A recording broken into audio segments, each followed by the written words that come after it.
नमस्कारम everyone. तो आज हम प्रीवियस ईयर क्वेश्चन करने जा रहे हैं मोशन इन अ प्लेन का। ये चैप्टर 4th है हमारे क्लास 11th फिजिक्स का।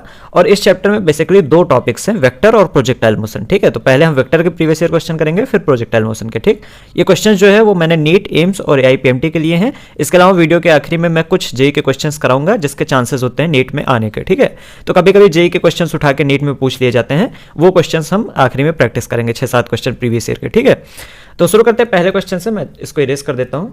पहला क्वेश्चन है, the magnitude of vectors A, B and C are 3, 4 and 5 unit respectively. If vector A plus vector B equal to vector C, the angle between A and B. तो काफ़ी आसान question है, आपको दिया गया है vector A plus vector B equal to vector C. तो direct यहाँ पे आप क्या करो, वेक्टर एडिशन लगा दो। ठीक है, तो हम इसको इस तरह लिख सकते हैं, सी का स्क्वायर यानी रिजल्टेंट का square equal to A square plus B square plus 2ab cos theta. ठीक है, और यहाँ पे थीटा क्या है, ए और बी के बीच में जो एंगल है वो थीटा है। ठीक है, यही चीज़ हमें निकालना है, ए और बी के बीच का एंगल। ठीक है, तो सी की वैल्यू यहाँ पे 5 दे रखी है, 5 स्क्वायर बराबर 4 का स्क्वायर, ए 4 है ना, ए 3 है, 3 का स्क्वायर प्लस 4 का square plus 2 into 3 into 4 cos theta. बस यही सॉल्व कर लेना आपका। तो 25 equal to 9 plus 16 plus 3 4 12 2 24 cos theta. ठीक है, तो 9 6 ये हो जाएगा 15, तो 25 हो जाएगा।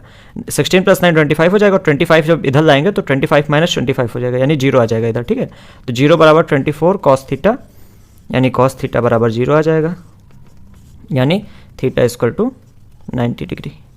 ठीक, तो काफ़ी आसान क्वेश्चन था। यहाँ पे पाई के टर्म में लिखेंगे तो पाई बाई 2 लिख देंगे। ठीक है, पाई की वैल्यू 180 होती है, तो 180/2 यानी 90 डिग्री। ठीक है, तो ए ऑप्शन यहाँ पे सही हो जाएगा। तो सेकंड क्वेश्चन है, एंगुलर मोमेंटम इज। तो एंगुलर मोमेंटम एक तरह का एक्सियल वेक्टर होता है। मैं आपको समझा देता हूँ कि एक्सियल वेक्टर होते क्या है।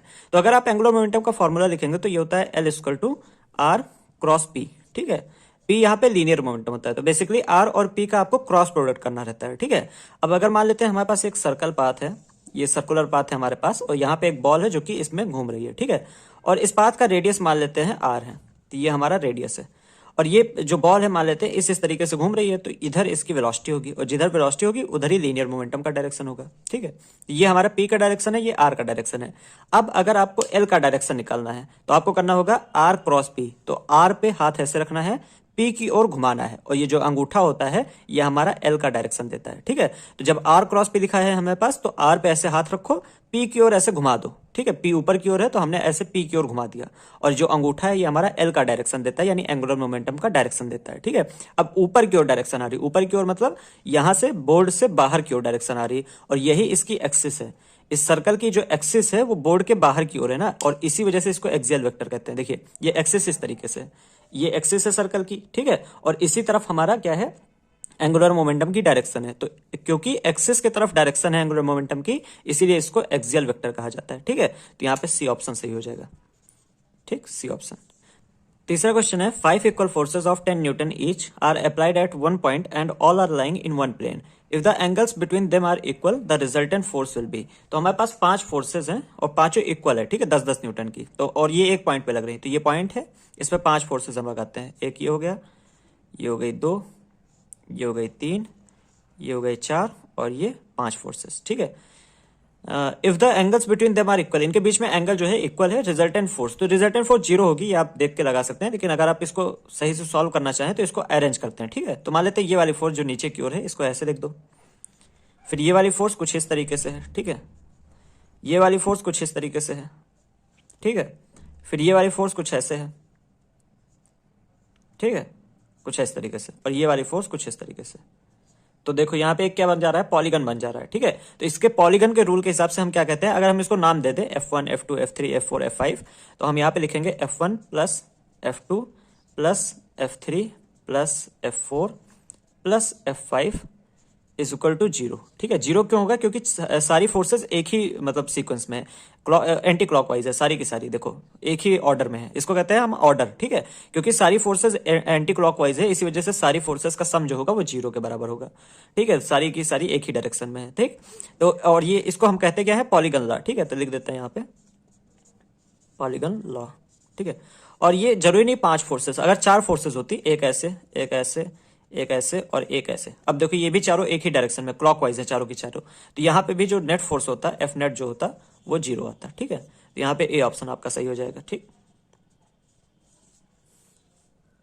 क्वेश्चन 4 है the angle between the two vectors A and B is. ठीक है, तो ए वेक्टर दिया है, बी वेक्टर दिया है, इसके बीच का एंगल बताना है। ठीक है, तो जनरली एंगल निकालने के लिए एक चीज आपके दिमाग में तुरंत आनी चाहिए, डॉट प्रोडक्ट। ठीक है, तो डॉट प्रोडक्ट हम करते हैं। ठीक, तो आपको पता है ए डॉट बी जो होता है ये होता है ए बी कॉस थीटा, और इसी को यूज करके हम थीटा निकालेंगे, एंगल निकालेंगे। ठीक है, तो ए डॉट बी करो, ए डॉट बी में क्या होगा, 3 जो है 3 से मल्टीप्लाई हो जाएगा, 4 4 से हो जाएगा, 5 ये वाले 5 से हो जाएगा। ठीक है, -5 से हो जाएगा, तो ये साइन आपको कंसीडर करना है। ठीक है, -5 लिखा है तो पूरा -5 कंसीडर करना है। ठीक है, तो ए डॉट बी अगर हम करें तो ये 3 3 हो जाएगा, 3 3 जा 9 हो जाएगा, प्लस 4 4 जा 16 और -5 5 जा 25।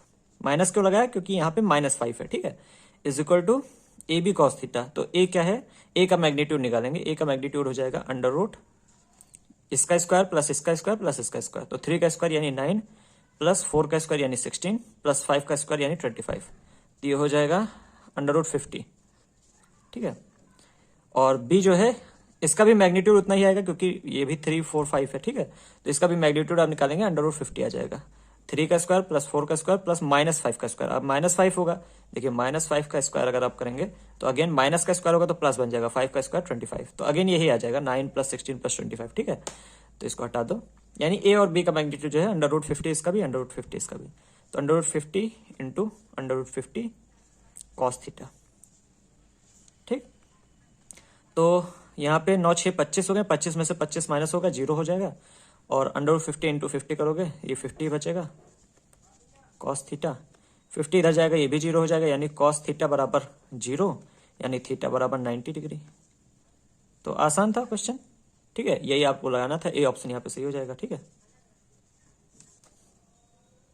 5वां क्वेश्चन है the position vector of a particle is R equal to A cos omega T I cap plus A sine omega T C cap, velocity of the particle is.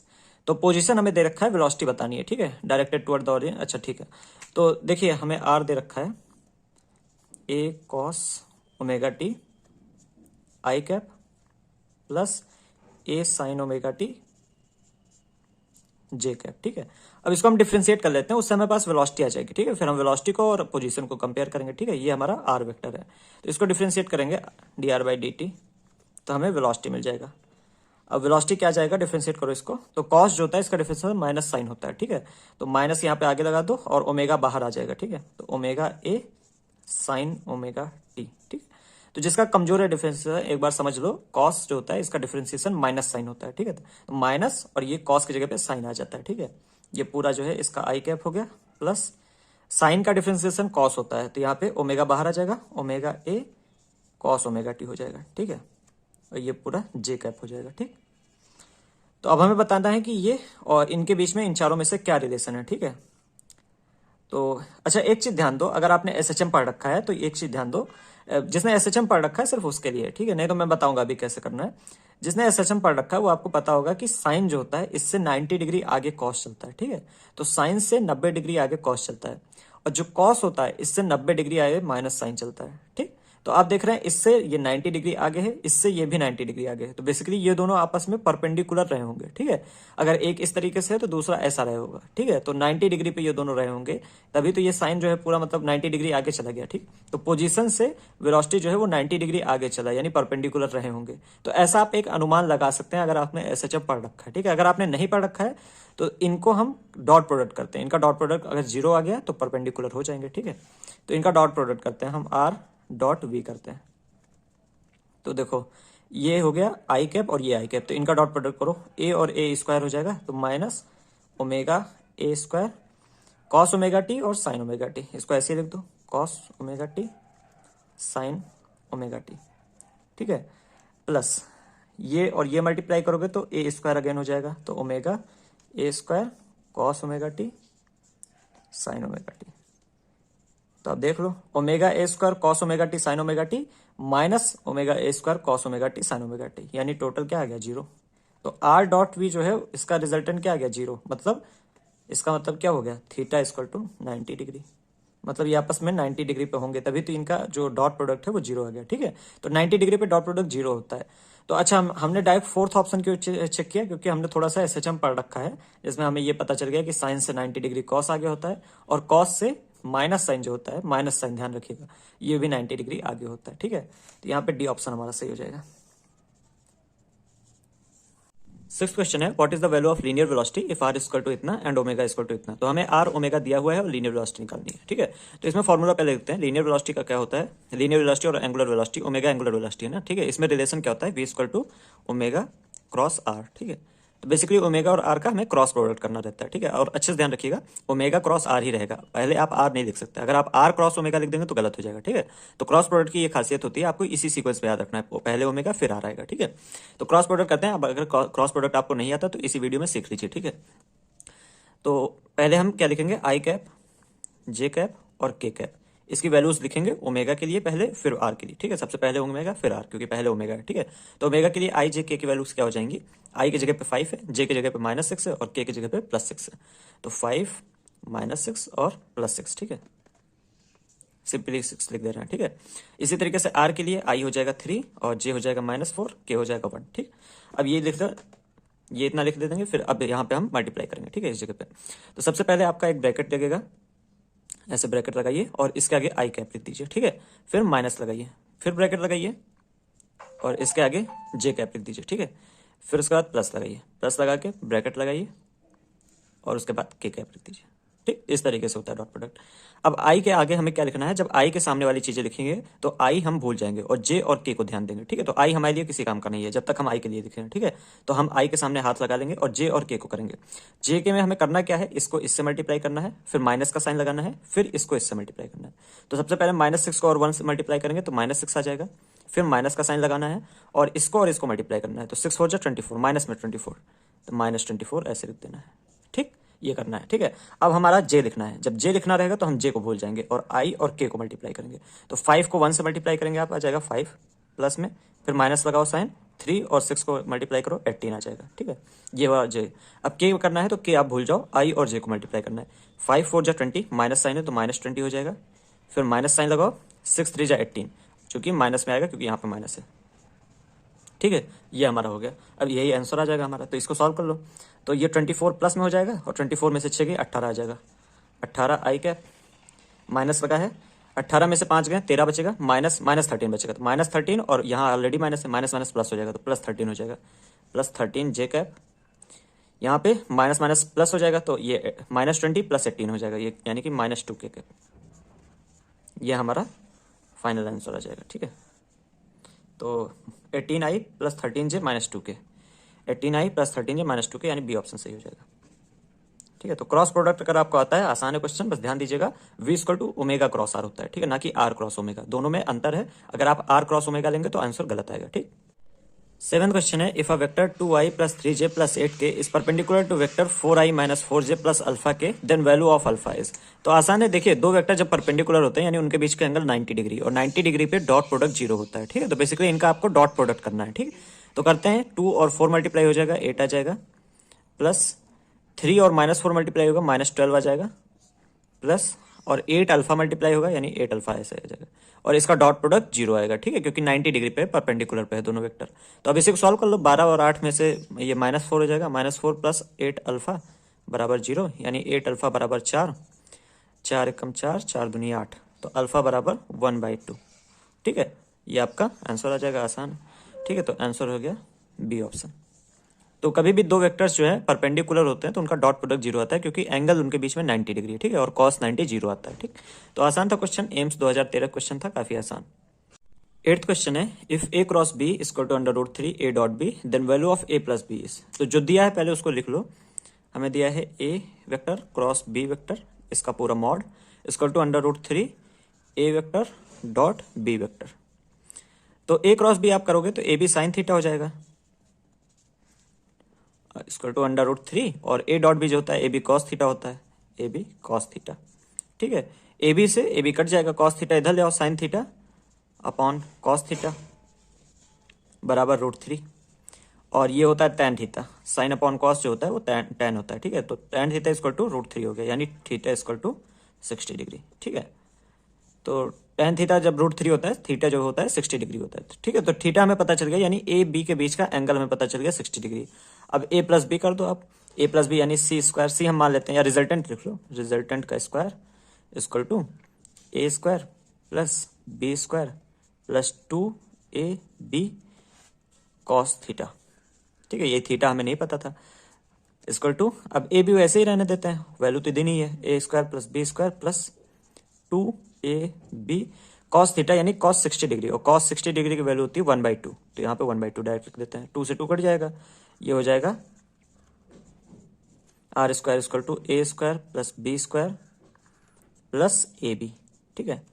तो यानी कि R equal to under root A square plus B square plus A B, ठीक, यही answer हो जाएगा हमारा। तो यहाँ पे मतलब 1/2 करके दिया है, आप इसको इस तरीके से भी लिख सकते हैं ना कि होल का 1/2, अगर डायरेक्ट अंडर रूट लगा लो या फिर अंडर रूट हटा के इसको पावर के फॉर्म में लिख दो, होल की पावर 1/2, ठीक है। दोनों एक ही चीज होती है, अंडर रूट लिखो या फिर पावर 1/2 लिखो, ठीक है। तो आंसर ए यहाँ पे सही हो जाएगा। क्वेश्चन नंबर 9 है, if a unit vector is represented by 0.55 minus 0.8j plus C K, then value of C is. तो हमारे पास एक यूनिट वेक्टर है जिसकी वैल्यू है 0.5 आई कैप माइनस 0.8 सॉरी जे कैप प्लस सी के कैप, ठीक है। एक ये यूनिट वेक्टर है, अब इसमें सी की वैल्यू निकालनी है, तो आसान है, मैग्नीट्यूड जो होता है यूनिट वेक्टर का वो 1 होता है, ठीक है। तो अगर आपको यूनिट वेक्टर की परिभाषा पता है, यूनिट वेक्टर एक ऐसा वेक्टर है जिसका मैग्नीट्यूड 1 होता है, ठीक है। तो मतलब इस पूरे का मैग्नीट्यूड 1 होना चाहिए, और मैग्नीट्यूड कैसे निकालेंगे, under root A square plus B square plus C square, ठीक है, इस तरह से मैग्नीट्यूड, और मैग्नीट्यूड आना कितना चाहिए, 1 आना चाहिए, ठीक है। तो 0.5 का स्क्वायर प्लस माइनस 0.8 का स्क्वायर प्लस सी का स्क्वायर, ठीक, और ये पूरा 1 आना चाहिए क्योंकि यूनिट वेक्टर है। अब अंडर रूट इधर भेजोगे तो स्क्वायर हो जाएगा, तो 1 का स्क्वायर 1 ही रह जाएगा, ठीक है। इधर अंडर रूट हटा दो फिर, तो ये 0.25 हो गया प्लस 8 जा 64 यानी 0.64 प्लस सी स्क्वायर बराबर 1, ठीक है। तो 1 का स्क्वायर कह लो, मतलब अंडर रूट हमने इधर भेजा है ना, ठीक है, 1 का स्क्वायर हो गया, तो 0.25 ये सी स्क्वायर बराबर 1 माइनस ये पूरा हमने इधर भेज दिया, ठीक है। तो 5 4 9 और 6 2 8, 0.89, ठीक है। ये हो गया, माइनस करोगे तो आप 0.11 आ जाएगा, सी स्क्वायर बराबर यानी सी बराबर अंडर रूट 0.11, ठीक है। तो ये हमारा आंसर हो जाएगा। तो आसान था काफ़ी, बी ऑप्शन सही हो जाएगा। तो बेसिकली आपको परिभाषा पता होनी चाहिए यूनिट वेक्टर की कि ऐसा वेक्टर जिसका मैग्नीट्यूड 1 होता है, तो आपका आसानी से क्वेश्चन हो जाएगा। क्वेश्चन नंबर 10 है, a body is moving with velocity 30 metre per second east, after 10 seconds its velocity becomes 40 metre per second north, the average acceleration is. तो एक बॉडी हमारे पास जो कि पहले 30 मीटर पर सेकंड से जा रही थी ईस्ट की ओर, इसके बाद थोड़ी देर बाद 10 सेकंड बाद इसकी वेलोसिटी जो होगी 40 मीटर पर सेकंड होगी नॉर्थ की तरफ, ठीक है। पूछा क्या गया, एवरेज एक्सेलरेशन। तो एवरेज एक्सेलरेशन क्या होता है, change in velocity upon change in time. Change in velocity मान लेते हैं वी फाइनल माइनस इनिशियल, ठीक है, और वेक्टर लेना है यहाँ पे, ठीक है, क्योंकि वेलोसिटी जो है इसकी डायरेक्शन चेंज हो गई है, ठीक है। तो वेक्टर लीजिएगा, V final minus V initial upon change in time हमें दे रखा है 10 सेकंड्स, ठीक है, तो यहाँ पे 10 हो जाएगा। अब V final minus V initial कैसे करेंगे, देखो इसके बीच में एंगल जो है ये 30 मीटर पर सेकंड को आप इसको 30 आई लिख सकते हैं, क्यों, क्योंकि ये एक्स एक्सिस के डायरेक्शन में, ठीक है। तो इसको 30 आई लिख सकते हो, इसको 40 जे लिख सकते हो, ठीक है। तो इसको आई कैप, इसको जे कैप लिख सकते हो। तो ये हमारी वेलोसिटी है 30 आई कैप वाली, और ये हमारी वेलोसिटी है 40 जे कैप, ठीक है। और इनके बीच का एंगल देखिए 90 डिग्री है, ठीक है। तो 90 डिग्री पे अगर आप वेक्टर को ऐड करते हो या सब्ट्रैक्ट करते हो तो उसका जो मैग्नीट्यूड होता है ये इस तरीके से दिया जाता है। इसको वी फाइनल कर लेते हैं, इसको वी फाइनल कर लो और इसको वी इनिशियल कर लो, ठीक है। तो वी फाइनल का स्क्वायर प्लस वी इनिशियल का स्क्वायर, ठीक है। क्योंकि देखो दो वेक्टर है, मान लेते हैं ये है वेक्टर, ये वेक्टर ए है और ये वेक्टर बी है। अगर आप इसको 90 डिग्री पे रख रहे हो तो इनका एडिशन करो, चाहे ए प्लस बी करो और चाहे ए माइनस बी करो, ए वेक्टर माइनस बी, दोनों का जो आंसर है वो ए स्क्वायर प्लस बी स्क्वायर रहेगा, ठीक है। ये वेक्टर में आपको शॉर्टकट सिखा दिया जाता है, अगर आपको नहीं याद है तो इसको याद कर लीजिए। अगर दो वेक्टर्स 90 डिग्री पे हैं तो उनको चाहे आप ऐड करो चाहे सब्ट्रैक्ट करो, मैग्नीट्यूड जो है वो under root A square plus B square आ जाएगा, ठीक है। तो यही मैंने किया है, under root A square plus B square, ठीक है। तो अपॉन 10, अब वी फाइनल जो है ये है 40 यानी अंडर रूट 40 का स्क्वायर प्लस 30 का स्क्वायर अपॉन 10, ये हो जाएगा 40 का स्क्वायर 1600, ये 900 हो जाएगा, दोनों मिलकर 2500। तो अंडर रूट 2500 आ जाएगा, जो कि 50 का स्क्वायर मतलब अंडर रूट होगा। ठीक है, तो ऊपर 50 आ जाएगा, नीचे 10 आ जाएगा, ये काट दो, 5 मीटर पर सेकंड स्क्वायर आपका आंसर हो जाएगा। ठीक, तो आसान क्वेश्चन था और यहाँ पे आंसर आपका ए ऑप्शन सही हो जाएगा। ठीक है, ए ऑप्शन। ठीक, और ये चीज जरूर ध्यान रखना, दो वेक्टर अगर 90 डिग्री पे हैं तो उनको आप ऐड करो चाहे सब्ट्रैक्ट करो, दोनों का मैग्नीट्यूड जो होता है वो ए स्क्वायर प्लस बी स्क्वायर के बराबर होता है। ये मैं प्रूव करके भी दिखा सकता हूँ, लेकिन टाइम है नहीं इतना, तो इसको ध्यान रखना। ठीक है, याद करना। 11th क्वेश्चन है, 6 vector A through vector F have magnitudes and directions indicated in figure, which of the following statements is true. तो 6 वेक्टर हमें देख रहे हैं और बताना है कौन सा स्टेटमेंट सही है। तो चारों को आपको वेरीफाई करना होगा। देखते हैं, बी प्लस सी एफ के बराबर होगा, तो बी कहाँ है, बी नीचे की ओर है, सी जो है इस साइड है, और ये दोनों एफ के बराबर होंगे। एफ कुछ इस तरीके से, तो किसी भी हिसाब से ये एफ के बराबर नहीं लग रहे हैं। अगर ये और ये ऐड होते हैं तो इनका जो मतलब वेक्टर का रिजल्टेंट आना चाहिए, उसकी डायरेक्शन कुछ इस तरीके से आनी चाहिए। ठीक है, देखिए अगर आप दो वेक्टर ले लें, एक वेक्टर मान लेते हैं ये है, एक वेक्टर ये है, इनको अगर आप ऐड करते हैं तो रिजल्टेंट कुछ इस तरीके से आता है। ठीक है, यहाँ पे रिजल्टेंट एकदम उल्टा आ रहा है, तो ये तो गलत है ऑप्शन। ठीक है, तो इसको इरेज कर देते हैं। ये हमारा ए ऑप्शन था जो कि गलत है। बी ऑप्शन देखते हैं, बी में दिया है डी प्लस सी बराबर एफ, तो डी कौन सा है, डी ऊपर की ओर है, सी जो है इस साइड है, और ये एफ के बराबर है, एफ कुछ इस तरीके से, तो ये भी गलत है। इनका अगर एडिशन होना चाहिए था तो एफ ऐसा आना चाहिए था। ठीक है, तो ये भी गलत है, तो ये वाला ऑप्शन भी गलत है, जहाँ पे एक वेक्टर ऐसा है, एक वेक्टर ऐसा है, एफ वाला ऐसा है, तो ये भी गलत हो जाएगा हमारा। ठीक है, फिर सी ऑप्शन देखते हैं, नीचे देख लेते हैं। यहाँ पे सी ऑप्शन में क्या दे रखा है, डी प्लस ई जो है एफ के बराबर है, तो डी ऊपर है और ई इस साइड है, तो डी ऐसे ऊपर है, ई इस साइड है, ये दोनों एफ के बराबर है, एफ कुछ इस तरीके से, तो हाँ ये ऑप्शन सही है। ठीक है, ये डी है हमारा, ये ई है, और ये एफ वेक्टर। ठीक है, तो ये ऑप्शन हमारा सही हो सकता है क्योंकि इन दोनों के बीच में इसका रिजल्टेंट आ रहा है। ठीक है, चौथा ऑप्शन भी देख लेते हैं, डी ऑप्शन।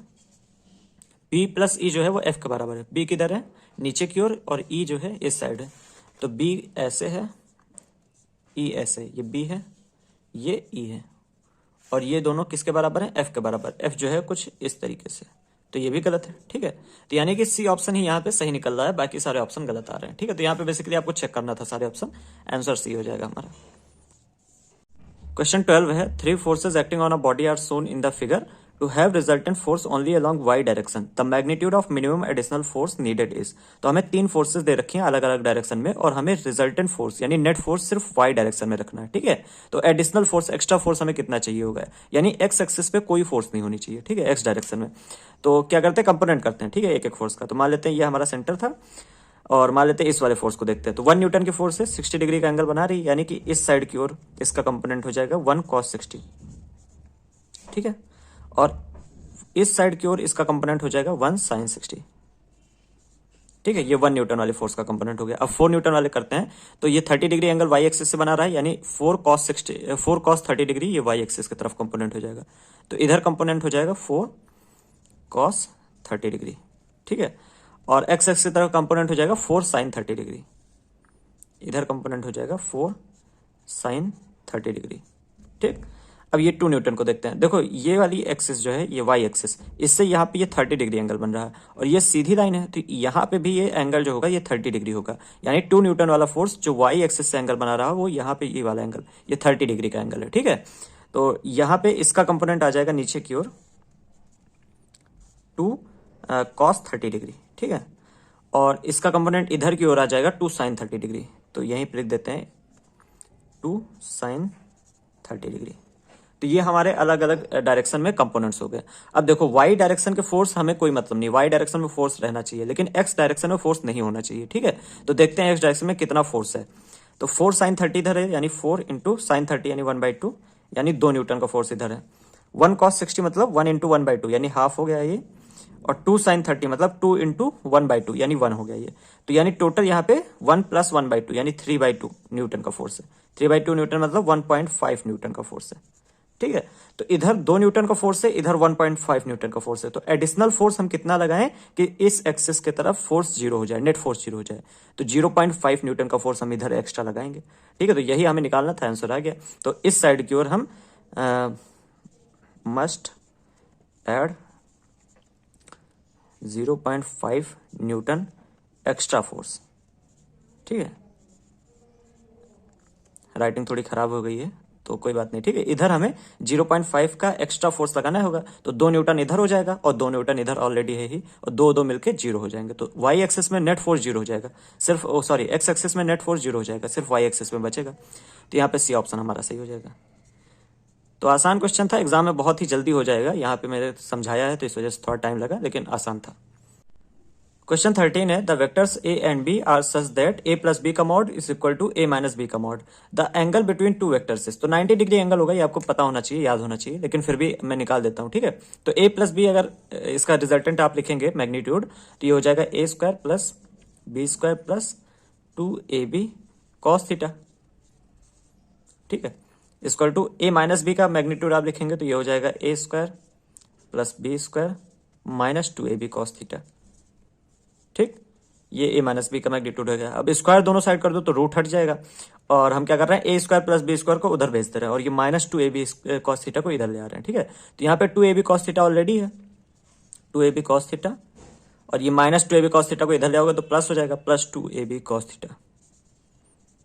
ठीक, बराबर यहाँ पे ए स्क्वायर प्लस बी स्क्वायर तो था ही, और ये दोनों ए स्क्वायर प्लस बी स्क्वायर हम इधर भेज दिए, तो ये माइनस में दोनों हो जाएंगे। ठीक है, यानी minus A square minus B square. ठीक, अब देखो ये दोनों ऐड हो जाएंगे तो ये हो जाएगा 4ab कॉस थीटा बराबर A square minus A square 0 हो जाएगा, B square minus B square 0 हो जाएगा, यानी 0 आ जाएगा यहाँ पे। ठीक है, अब ये पूरा इधर भेज दो तो यानी कॉस थीटा बराबर 0, यानी थीटा बराबर 90 डिग्री।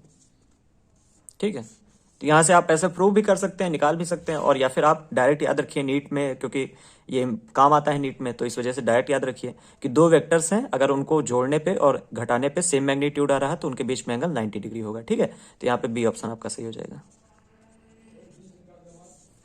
14th क्वेश्चन है, the angle between the vectors A and B is theta, the value of the triple product A dot B cross A is. ठीक है, तो मान लेते हैं एक वेक्टर हमारे पास ए, ये ए है, और मान लेते हैं ये बी है। ठीक है, तो ये किसी भी एंगल पे आप मान सकते हैं, ऐसा नहीं है कि 90 डिग्री पे, आप ऐसे भी कर सकते हैं कि ये ए है और ये बी है।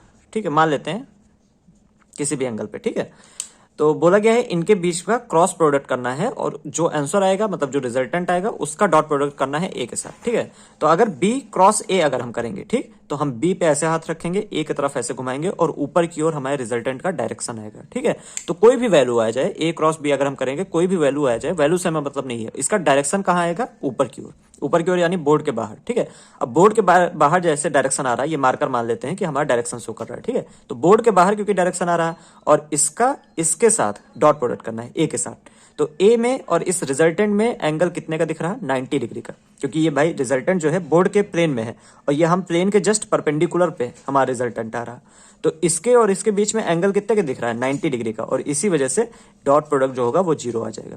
या फिर आप इसकी बात कर ले, इस वाले एंगल की, बी पे ऐसे हाथ रखेंगे, बी क्रॉस से करना है। ठीक है, तो बी पे ऐसे हाथ रखेंगे, ए की ओर घुमाएंगे, ऊपर की ओर रिजल्टेंट आया, ऊपर की ओर आया ना, ऊपर की ओर रिजल्टेंट आया। अगेन फिर देखिए ए और इस रिजल्टेंट के बीच में एंगल कितने का हो गया, 90 डिग्री का, क्योंकि ए इस प्लेन में है और जो रिजल्टेंट हमारा वो परपेंडिकुलर है प्लेन के।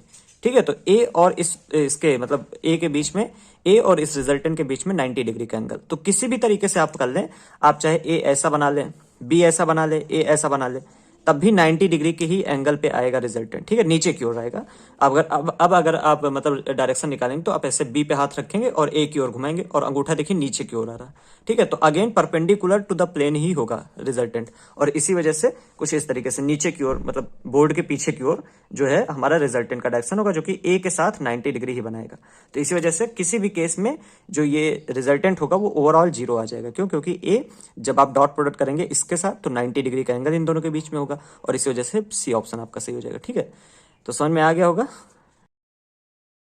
15th क्वेश्चन है, a particle moving with velocity v acted by 3 forces shown by vector triangle PQR, the velocity of the particle with increase करेगी या डिक्रीज करेगी, ये सब बताना है। तो 3 फोर्सेस है जो कि पार्टिकल पे लग रही हैं। फोर्स कुछ इस तरीके से है, ऐसे है और ऐसे है, और इसमें नेट फोर्स हमें निकालनी पड़ेगी। तो नेट फोर्स 0 होगी। आपने पॉलीगन का लॉ अभी पढ़ा था, थोड़ी देर पहले मैंने पढ़ाया था। तो अगर इनको फोर्सेस को F1 F2 F3 कह लें, तो F1 plus F2 plus F3 ये है, जीरो होगा। जीरो क्यों होगा? क्योंकि तीनों सेम ऑर्डर में है, ठीक है, तीनों क्लॉकवाइज डायरेक्शन में है, ठीक है, तो इसी वजह से इनका रिजल्टेंट जीरो होगा। अब रिजल्टेंट क्योंकि जीरो है, फोर्स यानी लग ही नहीं रही, फोर्स जब नहीं लग रही है तो जो वेलोसिटी है वो कांस्टेंट रहेगी, ठीक है, तो पहले जितनी वेलोसिटी थी उतनी ही बाद में रहेगी। आंसर यहाँ पे सी आ जाएगा, नेट फोर्स क्योंकि जीरो है, ठीक। क्वेश्चन नंबर 16 है, if vector A cross vector B equal to vector B cross vector A then the angle between A and B. तो दो वेक्टर हैं ए और बी, ये मैंने यहाँ बना लिया है, ये वेक्टर ए है, ये वेक्टर बी। अब बोला गया है ए क्रॉस बी अगर बी क्रॉस ए के बराबर है तो ए और बी के बीच में एंगल क्या होगा, ठीक है। तो मैंने यहाँ पे वेक्टर ए को इस तरह बना लिया है, वेक्टर बी को इस तरह, आप कोई भी एंगल इन दोनों के बीच में मान सकते हैं, ठीक है। तो जेई 2004 का क्वेश्चन है और काफी अच्छा क्वेश्चन है, अच्छे से समझना, ठीक।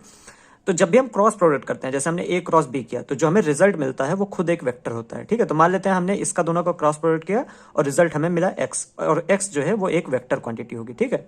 मानते हैं फिर हमने बी और ए का क्रॉस प्रोडक्ट किया और जो रिजल्ट हमें मिला वो वाई है, और वाई भी एक वेक्टर होगा। हमेशा ध्यान रखना, क्रॉस प्रोडक्ट से जो रिजल्ट हमको मिलता है वो वेक्टर क्वांटिटी होती है, ठीक है। तो ए क्रॉस बी से हमें एक्स मिला और बी क्रॉस ए से हमें वाई मिला, और ये दोनों वेक्टर हैं। अब कोई भी दो वेक्टर आपस में इक्वल कब होंगे? जब उनका मैग्नीट्यूड सेम हो, साथ ही साथ उनकी डायरेक्शन सेम हो, है ना। दोनों चीज अगर सेम होंगी तभी ये वेक्टर्स आपस में इक्वल माने जाएंगे, ठीक है। लेकिन अब अगर हम डायरेक्शन की बात करें, मैग्नीट्यूड अभी छोड़ दो, मान लेते हैं किसी हिसाब से किसी ना किसी तरीके से हमने क्वांटिटी रखी कि मैग्नीट्यूड दोनों का सेम आ गया, ठीक है। हम बात कर रहे हैं अभी डायरेक्शन की, सिर्फ डायरेक्शन पे ध्यान दो, ठीक है। हमने किया ए क्रॉस बी, तो ए पे ऐसे हाथ हम रखेंगे, बी की तरफ ऐसे घुमाएंगे और ऊपर अंगूठा जो आ रहा है ये ए क्रॉस बी की डायरेक्शन है, ठीक है, यानी एक्स वेक्टर की डायरेक्शन है ये ऊपर की ओर, ठीक है। तो ये एक्स की डायरेक्शन है। फिर हमने बी क्रॉस ए किया, तो बी पे ऐसे हमने हाथ रखा, ऐसे ए की तरफ घुमाया और देखो नीचे की ओर डायरेक्शन आ रहा, ठीक है। तो आप ऐसे समझ सकते हो, अगर हम इसको मान लेते हैं बी क्रॉस ए, और एक सेकेंड इसमें हम यहाँ पे ये घुसा दे रहे हैं, ठीक है, ये मैंने घुसा दिया। तो अगर हम ए क्रॉस बी कर रहे हैं तो ये हमारी डायरेक्शन है, समझ रहे हो। हमने ए क्रॉस बी किया तो ये हमारी डायरेक्शन है, लेकिन हमने जब बी क्रॉस ए किया तो हमारी डायरेक्शन ये है, समझ रहे हो, ये दोनों है। तो ए क्रॉस बी पे हमारी डायरेक्शन ये है और बी क्रॉस ए हमने किया तो हमारी डायरेक्शन ये है। तो किसी भी वैल्यू के लिए ए क्रॉस बी और बी क्रॉस ए बराबर हो ही नहीं सकते, लेकिन एक वैल्यू है जिसके लिए हो सकते हैं, कब? जब इन दोनों का रिजल्टेंट जीरो हो जाए, ठीक है, यानी जो वेक्टर मिले वो उसकी वैल्यू ही खत्म हो जाए, मतलब वेक्टर ही खत्म हो जाए, ये दोनों आपस में कैंसिल हो जाए, ठीक है। तो जब इनका रिजल्टेंट जीरो हो जाएगा तो डायरेक्शन की कोई बात ही नहीं रह जाएगी, ठीक है। तो हमारे पास एक ही ऑप्शन बचता है कि ये दोनों तभी सेम हो पाएंगे, ए क्रॉस बी और बी क्रॉस ए, ये दोनों तभी सेम हो पाएंगे जब जो हमारे रिजल्टेंट है वो जीरो हो, ठीक है। तो इसी वजह से इसको हम इधर रख देते हैं, इसी वजह से जो हमारा आंसर आएगा यहाँ पे वो देखो, ए क्रॉस बी अगर हम करें या बी क्रॉस ए तो आएगा ए बी साइन थीटा, ठीक है, थीटा। अगर हम थीटा को 0 डिग्री रखें तो साइन 0 डिग्री जो होता है जीरो होता है, टोटल जीरो हो जाएगा, ठीक है। तो रिजल्टेंट पूरा जीरो हो गया, यानी वेक्टर का वैल्यू जो है वो पूरी जीरो आ गई। तो अगर वेक्टर ही जीरो हो गया तो डायरेक्शन का कोई मतलब ही नहीं रह गया, ठीक है। साथ ही साथ अगर 180 डिग्री हम रखें तो साइन 180 डिग्री भी जीरो होता है। तो 0 डिग्री और 180 डिग्री ये दोनों, सिर्फ यही दोनों ऐसे एंगल्स हैं जिन पे ये पॉसिबल हो सकता है कि ए क्रॉस बी क्रॉस ए का बराबर हो, ठीक है। नहीं तो मैग्नीट्यूड आप बराबर कर ले जाएंगे, मान लीजिए किसी तरीके से आप मैग्नीट्यूड बराबर कर दिए, डायरेक्शन आप नहीं बराबर कर पाएंगे, ठीक है। तो इसी वजह से 0 या 180 डिग्री आंसर यहाँ पे आएगा। अब 0 डिग्री क्योंकि है नहीं तो 180 डिग्री यानी कि पाई आप लिख सकते हैं ना इसको, तो ये पाई यानी सी ऑप्शन सही हो जाएगा। तो आंसर यहाँ पे लिख दे रहा हूँ सी ऑप्शन, ठीक। तो काफी अच्छा क्वेश्चन था, अच्छे से ध्यान रखना, मैग्नीट्यूड आप बराबर कर देंगे, डायरेक्शन नहीं हो पाएगी, क्योंकि यहाँ पे आप देख सकते हैं ए क्रॉस बी की डायरेक्शन ये इस साइड आ गई प्लेन के बाहर, और बी क्रॉस ए की डायरेक्शन ये इस साइड आ गई, ठीक है, प्लेन के नीचे, ये प्लेन के ऊपर प्लेन के नीचे, ठीक है। तो ये हो गया हमारा 16 क्वेश्चन। चलते हैं अगले पे। क्वेश्चन 17 है, if vectors A equal to cos omega T I cap plus sine omega T J cap and vector B equal to cos omega T by two I cap plus sine omega T by two J cap are functions of time, then the value of T at which they are orthogonal to each other. Orthogonal मतलब क्या होता है? 90 degree पे, मतलब ऐसा time की value बतानी है जिसमें वेक्टर ए और वेक्टर बी आपस में 90 डिग्री पे होंगे, ठीक है। तो 90 डिग्री पे डॉट प्रोडक्ट जीरो होता है, तो हम इनका डॉट प्रोडक्ट करके जीरो डाल देते हैं, ठीक है। तो डॉट में हम आई वाले को आई के साथ मल्टीप्लाई करेंगे, यानी cos omega T into cos omega T by two plus J वाले को जे के साथ मल्टीप्लाई करेंगे, यानी sine omega T into sine omega T by two, sine omega T into sine omega T by two equal to zero होना चाहिए, क्योंकि 90 degree पे है, ठीक है, दोनों वेक्टर, तो इनका डॉट प्रोडक्ट जीरो होना चाहिए, ठीक। अब इसी को सॉल्व करना है। अब देखो यहाँ पे एक ट्रिग्नोमेट्रिक आइडेंटिटी लगेगी जिसका होता है cos A minus B. Cos A minus B का फॉर्मूला क्या होता है? Cos A cos B plus sign A sine B, ठीक है, साइन ए साइन बी ये होता है। अब देखो कॉस ए कॉस बी, यहाँ पे क्या है, कॉस ए की जगह ओमेगा टी है, कॉस बी की जगह ओमेगा टी बाई 2 है, ठीक है, cos A cos B plus sign A sine B, ठीक है, इक्वल टू 0। तो cos A cos B plus sign A sine B क्या होता है, कॉस ए माइनस बी, ठीक है। तो ये हो जाएगा कॉस ए माइनस बी, ए की जगह पे हम ओमेगा टी रखेंगे माइनस, और बी की जगह पे ओमेगा टी बाई 2, ये इतना 0 होना चाहिए।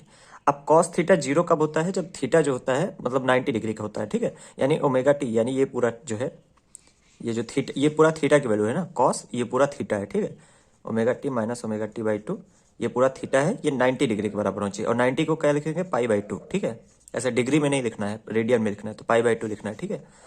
तो ये इधर जाएगा 2 omega T minus omega T, यानी ओमेगा टी बाई 2 बचेगा, इक्वल टू पाई बाई 2, 2 से 2 कट जाएगा, तो ओमेगा टी बराबर पाई हो जाएगा, यानी टी बराबर पाई बाई ओमेगा। अब हाँ, ओमेगा के फॉर्म में आंसर है, ठीक है, तो T equal to pi by omega, यानी ए ऑप्शन सही हो जाएगा, ठीक, ये हमारा ए ऑप्शन सही हो जाएगा, ठीक है। तो अब हम आ गए पार्ट 2 पे, जो कि है प्रोजेक्टाइल मोशन, ठीक है। अभी तक हमने वेक्टर के क्वेश्चन किए, वेक्टर पूरा कंप्लीट हो गया, आप प्रोजेक्टाइल करेंगे, ठीक है। प्रोजेक्टाइल से पहले मैं आपको बता रहा हूँ 3 फॉर्मूले, जो कि आपको कंफर्म याद होने चाहिए अच्छे से, 4 फॉर्मूले, ठीक है, तभी हम आगे बढ़ेंगे, ठीक। तो सबसे पहले आपको मैक्सिमम हाइट का फॉर्मूला याद होना चाहिए, जो कि होता है H equal to U square sine square theta by 2g, ये मैक्सिमम हाइट का फॉर्मूला हो गया। रेंज का फॉर्मूला आपको पता होना चाहिए, जो कि होता है you square sine 2 theta upon G. Time of flight का फॉर्मूला आपको पता होना चाहिए, जो कि होता है 2u साइन थीटा बाई जी।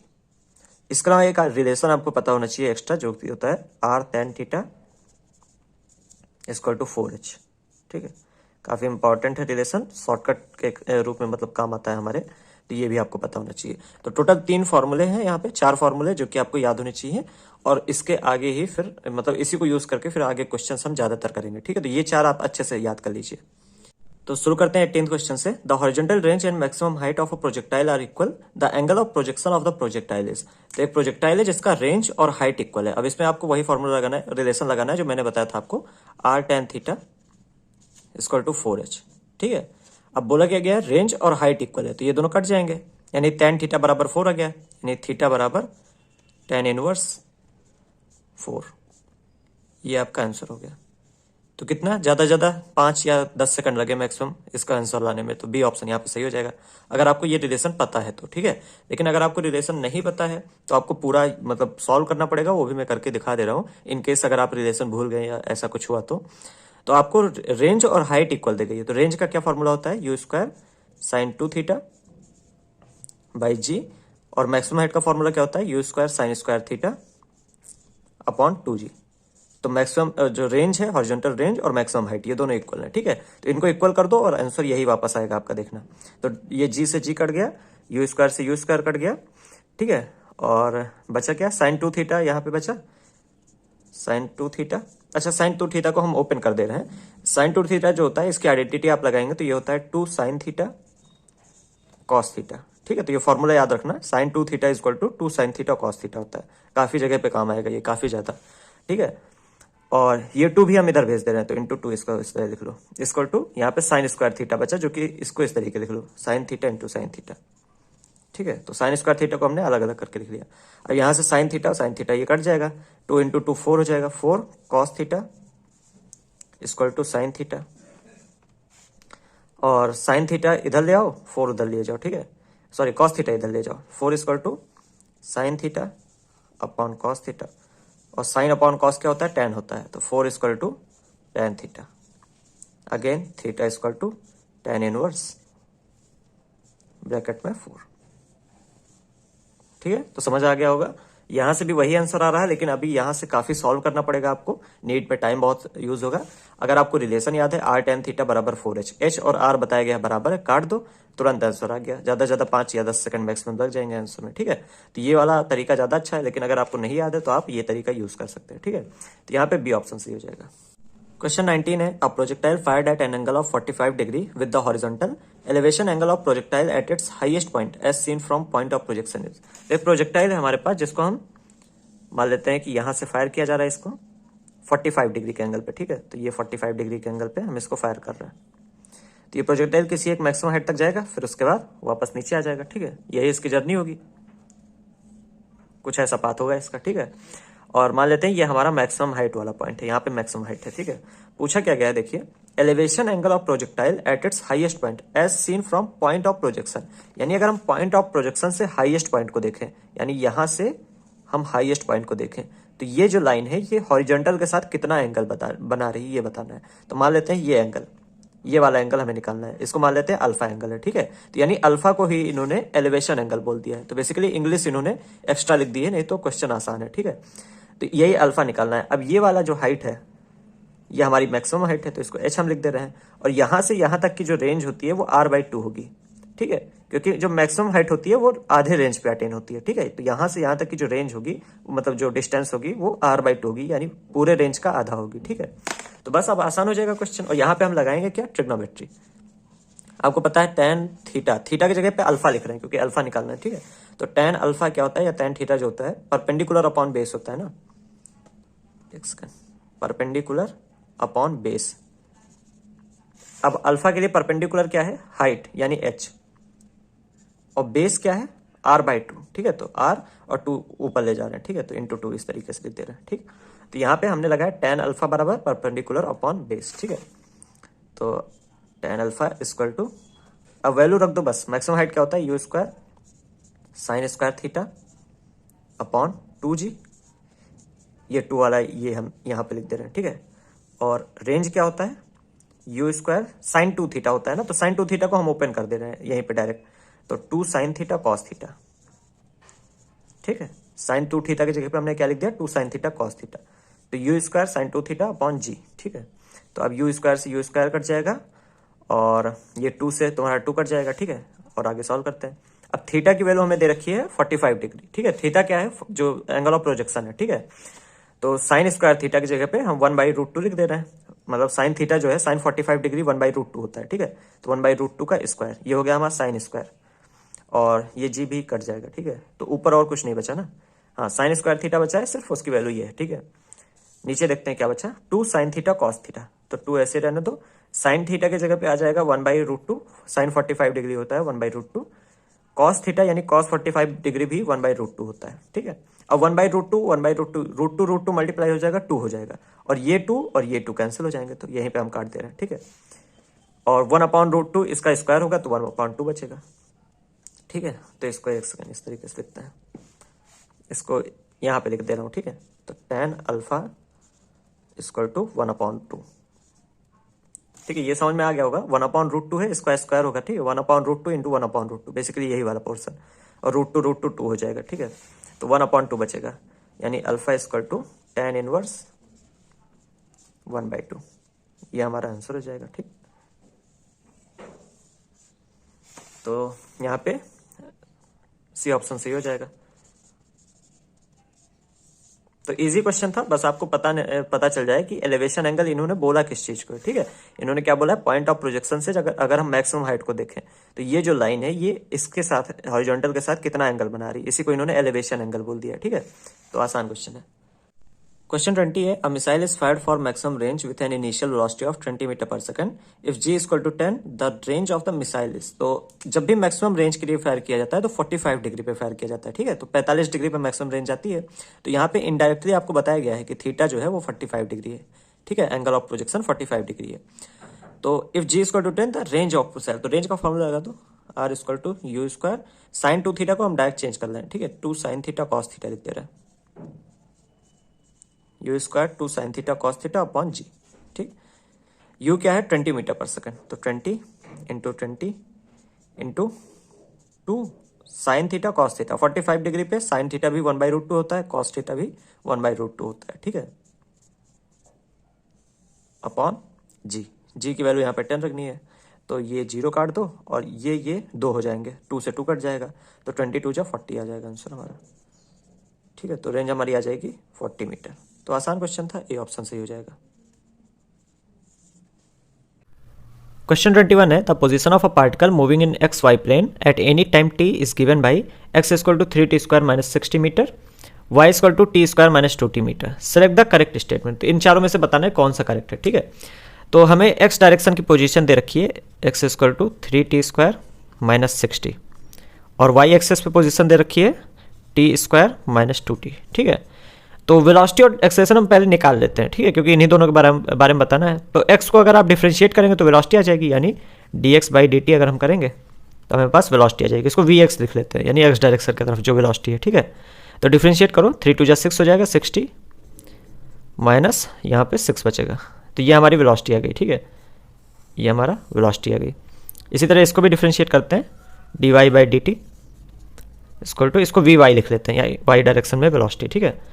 तो टी स्क्वायर का हो जाएगा 2t और माइनस यहाँ पे 2 बचेगा, ये हमारी y डायरेक्शन में वेलोसिटी आ गई। एक्सेलेरेशन भी निकाल लेते हैं क्योंकि एक्सेलेरेशन भी काम ही आएगा। तो यहाँ से एक्सेलेरेशन अगर निकालना हो तो इसका डिफ्रेंशिएशन फिर से करेंगे, dvx बाई dt, तो आ जाएगा एक्सेलेरेशन जो कि आ जाएगा 60 का 6 हो जाएगा और ये 6 0 हो जाएगा, यानी एक्सेलेरेशन हमारे पास यहाँ पे आ जाएगा 6 मीटर पर सेकंड स्क्वायर, ठीक है। यहाँ पे भी निकाल लेते हैं dvy बाई dt, इससे हमें एक्सेलेरेशन आ जाएगा। तो यहाँ पे करते हैं 2t का हो जाएगा 2 और इसका अगेन 0 हो जाएगा, तो यानी इस डायरेक्शन में एक्सेलेरेशन 2 आ जाएगा। तो ये y डायरेक्शन का है, ये x का है, ठीक है, ये x एक्सिस की तरफ एक्सेलेरेशन है, ये y एक्सिस की तरफ, ठीक है। तो अब देखो हमारे पास सारी चीज़ें आ गई, अब स्टेटमेंट पढ़ते हैं। Acceleration is 0 at t equal to 0, यानी t इक्वल टू 0 पे एक्सेलेरेशन 0 है, जो कि गलत है क्योंकि एक्सेलेरेशन यहाँ पे कांस्टेंट है। देखो x एक्सेस की तरफ 6 मीटर पर सेकंड स्क्वायर का एक्सेलेरेशन है, y की तरफ 2 मीटर पर सेकंड स्क्वायर, तो टाइम पे डिपेंड ही नहीं कर रहा है, ठीक है। तो ये आंसर, ये मतलब ऑप्शन गलत है कि एक्सेलेरेशन 0 होगा t इक्वल टू 0 पे, क्योंकि टाइम पे तो डिपेंड ही नहीं कर रहा है एक्सेलेरेशन हमारा कॉन्स्टेंट है, ठीक। Velocity is 0 at t equal to 0, तो अगर t इक्वल टू 0 रख दे तो क्या वेलोसिटी 0 होगी, देख लेते हैं। t इक्वल टू 0 रखो तो vx की बात करें अगर हम, तो यहाँ पे ये 6 इंटू 0 हो जाएगा, यहाँ पे माइनस 6 बचेगा, और vy की बात करें तो यहाँ पे 2 इंटू 0 यानी 0 हो जाएगा, माइनस 2 बचेगा। तो ये ऑप्शन भी गलत हो जाएगा क्योंकि t इक्वल टू 0 जब हम रख रहे हैं तो x की तरफ माइनस 6 की वेलोसिटी आ रही है, y की तरफ माइनस 2 की, ठीक है, तो ये भी गलत है। Velocity is 0 at t equal to 1, t equal to 1 पे वेलोसिटी 0 देख लेते हैं इसको भी। t इक्वल टू अगर 1 रखें तो vx की तरफ, तो देखो यहाँ पे t के जगह पे 1 रखना है, तो ठीक है, 6 1 जा 6 माइनस 6, यानी 6 माइनस 6 यानी 0 आ जाएगा। तो ठीक है, x की तरफ तो 0 आ गई, y की तरफ देख लेते हैं। तो इधर यहाँ पे भी 1 रखना है, तो 2 1 जा 2 माइनस 2, यानी 2 माइनस 2, ये भी 0 आ गया। तो ये ऑप्शन हमारा सही हो गया कि t इक्वल टू 1 पे हमारी वेलोसिटी 0 है, x और y दोनों एक्सेस में, ठीक है, यानी सी ऑप्शन सही हो जाएगा। ठीक है, आखिरी ऑप्शन भी पढ़ लेते हैं। Velocity and acceleration of particle is now 0। अब इस सेंटेंस का कोई मतलब नहीं बनता, ये नाउ का मतलब कुछ समझ में नहीं आता। नाउ कोई डेफिनेट टाइम नहीं है, यहाँ पे इनको बताना था कि किस टाइम पे, लेकिन फिर भी यहाँ पे लिखा है velocity and acceleration of particle is 0, लेकिन एक्सेलरेशन तो कभी भी 0 नहीं है ना। एक्सेलरेशन की वैल्यू हमारे पास एक कांस्टेंट वैल्यू है 6 और 2, तो एक्सेलरेशन तो 0 है नहीं, इसी वजह से ये वाला डी वाला ऑप्शन भी गलत होगा। ठीक है, तो सी ऑप्शन हमारा सही हो जाएगा। क्वेश्चन 22 है, a particle has initial velocity 2i plus 3j, acceleration 0.3i plus 0.2j, the magnitude of the velocity after 10 seconds will be. तो ये तो आसान है, आपको इनिशियल वेलोसिटी दे रखी है, फाइनल बताना है, तो v equal to U plus AT लगा दो। ठीक है, v हमें निकालना ही है, इनिशियल वेलोसिटी हमें दे रखी है 2i plus 3j, 2i cap plus 3j cap, ठीक है, प्लस एक्सेलरेशन हमें दे रखा है 0.3i plus 0.2j, 0.3i cap plus 0.2j cap, और मैग्नीट्यूड आफ्टर 10 सेकंड, यानी टाइम दे रखा है 10 सेकंड का। ठीक है, तो यही निकालना है हमें, तो ये अभी ऐसे ही रहना, तो 2i प्लस 3j प्लस ये 10 इधर अंदर मल्टीप्लाई कर दो तो हो जाएगा 3i प्लस 2j कैप। ठीक है, 10 को हमने दोनों मल्टीप्लाई कर दिया अंदर, तो अब i वाला i में जोड़ दो, j वाला j में, तो 2 और 3 यानी 5i कैप हो जाएगा, प्लस और 3 और 2 यानी 5j कैप हो जाएगा। ठीक है, तो ये हमारी फाइनल वेलोसिटी आ जाएगी, लेकिन इसका मैग्नीट्यूड निकालना है, तो मैग्नीट्यूड के लिए under root a square plus b square, यानी 5 का स्क्वायर 25 प्लस 5 का स्क्वायर यानी 25, तो अंडर रूट 50 हो जाएगा। इसको इस तरह लिखो 2 इंटू 25, ठीक है, और 25 जो है इसका रूट 5 होता है, तो ये बाहर आ जाएगा, 5 रूट 2 आपका ये आंसर हो जाएगा मैग्नीट्यूड। ठीक है, तो बी ऑप्शन सही हो जाएगा। क्वेश्चन 23 है, an arrow is projected into air, its time of flight is 5 second and range 200 metre, what is the maximum height reached by it. तो हमारे पास एक एरो है, मान लेते हैं यहाँ से इसको हम एयर में प्रोजेक्ट कर रहे हैं थीटा एंगल से और यू स्पीड से। ठीक है, तो इसका टाइम ऑफ फ्लाइट दे रखा है 5 सेकंड और रेंज दे रखी है 200 मीटर। पूछा क्या गया है मैक्सिमम हाइट, तो मैक्सिमम हाइट का फॉर्मूला क्या होता है, you square sine square theta by 2g, ठीक है, ये मैक्सिमम हाइट का फॉर्मूला है। तो ना हमें यू पता है ना थीटा पता है, तो निकालना पड़ेगा, देख लेते हैं। टाइम को अगर फॉर्मूला लगाएं हम तो T equal to 2u sine theta by G होता है, ठीक है। अच्छा देखो यहाँ पे u साइन थीटा है और यहाँ पे you square sine square theta है, तो इसको इस तरह लिख लो, u साइन थीटा का होल स्क्वायर, ठीक है, अपॉन 2g। भाई h को हम इस तरीके से लिख सकते हैं ना, इसके फॉर्मूले को, you square sine square theta है तो हमने यू साइन थीटा का होल स्क्वायर कर लिया, और यू साइन थीटा हमारा यहाँ से मिल पाएगा, तो यू साइन थीटा यहाँ से हमें निकाल लेंगे हम, 2 यहाँ नीचे आ जाएगा, 5/2 इंटू जी, ये हमारा यू साइन थीटा की वैल्यू आ गई। तो इससे हमारा क्वेश्चन सॉल्व हो जाएगा आसानी से। तो h इक्वल टू हो गया 5/2 इंटू जी, इसका होल स्क्वायर, ठीक है, क्योंकि यू साइन थीटा का होल स्क्वायर, तो इसका होल स्क्वायर अपॉन 2g। बस इसी को सॉल्व करना है अब तो 5 5 जा 25, नीचे 4 हो गया, इंटू जी लिख ले रहे हैं, ठीक है, अपॉन 2g। तो एक जी से जी कट जाएगा और ये 25/8 हो जाएगा, 25, और जी की वैल्यू हम 10 रख दे रहे हैं, तो इंटू 10, 4 नीचे आ जाएगा, तो यहाँ पे 8 हो जाएगा। तो अब यहाँ पे काट के देखो, 2 5 जा 10, 2 4 जा 8, 25 पंचे 125, एक सेकेंड, 125/4, तो 4 3 जा 12, 4 इन जा 4, और 4 2 जा 10, 4 5 जा 31.25 मीटर, ठीक है। तो ये हमारा आंसर हो जाएगा, ठीक। तो आसान क्वेश्चन था ये भी, ए ऑप्शन यहाँ पे सही हो जाएगा, ठीक है, ए ऑप्शन सही हो जाएगा। क्वेश्चन 24 है, the x and y coordinates of the particle at any time are x equal to 5t minus 2t square and y equal to 10t respectively, where x and y are in metre and t in seconds. The acceleration of the particle at t equal to 2 is. तो acceleration निकालना है और हमें position दे रखी है, x जो है 5t माइनस 2t स्क्वायर है, वाई जो है 10t है, ठीक है। तो पहले वेलोसिटी निकालते हैं, इसको vx लिखते हैं, इसको vy लिखते हैं, तो डिफ्रेंशिएट कर दो, वेलोसिटी आ जाएगी।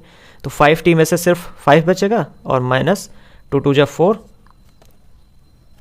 2 2 जा 4t, ठीक है। यहाँ पे 10t में से सिर्फ 10 ही बचेगा। अब इसका एक्सेलेरेशन निकाल दो, फिर से डिफ्रेंशिएट करते हैं, ठीक है। तो इसका एक्सेलेरेशन ax लिख देते हैं और इसके एक्सेलेरेशन को ay लिख देते हैं।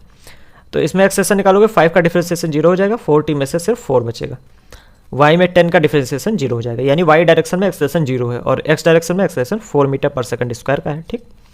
तो पूछा गया acceleration of the particle at t equal to 2। अब टाइम पे तो डिपेंड ही नहीं कर रहा एक्सेलेरेशन ना, ठीक है। तो acceleration direct 4 metre per second minus में होगा, सॉरी यहाँ माइनस है ना, तो माइनस 4t है, minus 4 metre per second square, यही एक्सेलेरेशन होगा, टाइम पे डिपेंड ही नहीं कर रहा, तो चाहे t इक्वल टू 2 दे, चाहे t इक्वल टू 0 दे, चाहे जब दे, आंसर हमारा बी वाला ही आ जाएगा, ठीक है। तो यहाँ पे बी ऑप्शन सही हो जाएगा। क्वेश्चन 25 है, a projectile is given an initial velocity of i cap plus 2j cap metre per second, where i cap is along the ground and j cap is along the vertical, if j equal to 10 metre per second square, equation of trajectories. तो हमारे पास एक projectile है, मान लेते हैं ये हमारा projectile है, जिसको हम फेंक रहे हैं किसी u वेलोसिटी से, ठीक है, u इनिशियल वेलोसिटी है इसकी, ठीक है, और ये मान लेते हैं किसी थीटा एंगल पे हम फेंक रहे हैं, और u की वैल्यू हमें दे रखी है i cap plus 2j cap, ठीक है। अब इसका मतलब क्या होता है, आई कैप प्लस 2j कैप, इसके आई कैप के सामने कुछ नहीं है तो हम 1 मान सकते हैं, ठीक है। तो ये वाला पार्ट जो होता है आई कैप, ये एक्स एक्सिस की तरफ इनिशियल वेलोसिटी दिखाता है, और जो ये जे कैप वाला पार्ट होता है ये वाई एक्सिस की तरफ इनिशियल वेलोसिटी को दिखाता है। तो इसका कहने का क्या मतलब है कि एक्स एक्सिस की तरफ जो वेलोसिटी है वो 1 मीटर पर सेकंड है, वाई एक्सिस की तरफ जो वेलोसिटी है वो 2 मीटर पर सेकंड है, ठीक है। अब अगर हम यू को देखें तो मतलब इस प्रोजेक्टाइल को देखें, ये कुछ ऐसा जाएगा और ऐसा नीचे की ओर गिर जाएगा, ठीक है, ये कुछ ऐसा पाथ होगा इसका।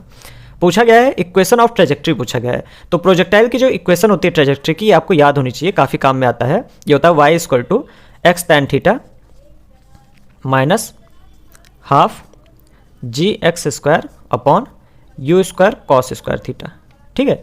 ये इक्वेशन आपको पूरी याद होनी चाहिए, ये प्रोजेक्टाइल की जो ट्रेजेक्ट्री होती है उसकी इक्वेशन होती है, ठीक है।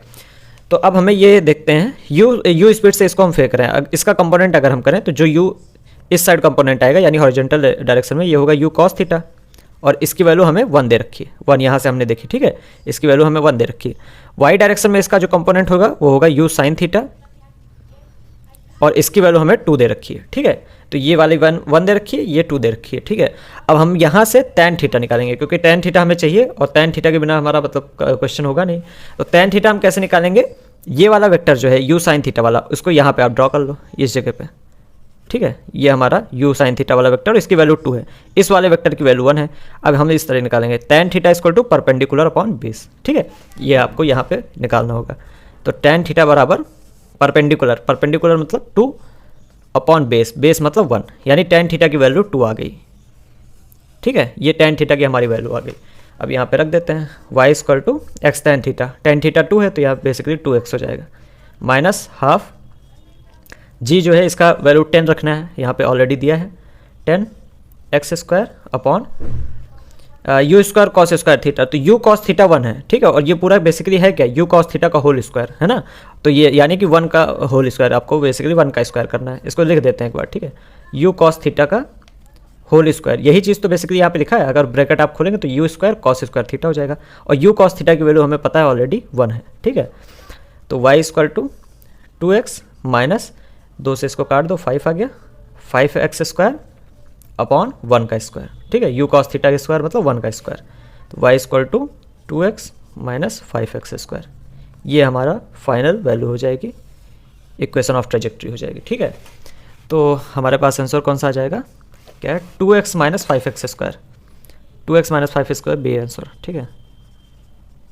तो काफ़ी अच्छा क्वेश्चन था ये, बस आपको ये ध्यान होना चाहिए कि tan थीटा निकालने के लिए हम इसको यूज़ करेंगे, ठीक है। क्वेश्चन 26 है, for angles of projection of a projectile eight angle 45 minus theta and 45 plus theta the horizontal range is in ratio. तो हमारे पास दो प्रोजेक्टाइल हैं, एक को 45 माइनस थीटा के एंगल पे फेंका गया है और एक को 45 प्लस थीटा के एंगल पे फेंका गया है, और इनके रेंज का रेशियो बताना है। तो एक सेंटेंस आपको याद रखना है यहाँ पे कि जो कॉम्प्लीमेंट्री एंगल्स होते हैं, फॉर कॉम्प्लीमेंट्री एंगल, क्या होते हैं कॉम्प्लीमेंट्री एंगल, अभी मैं बता रहा हूँ, ठीक है, लिख लेते हैं पहले सेंटेंस, फॉर कॉम्प्लीमेंट्री एंगल्स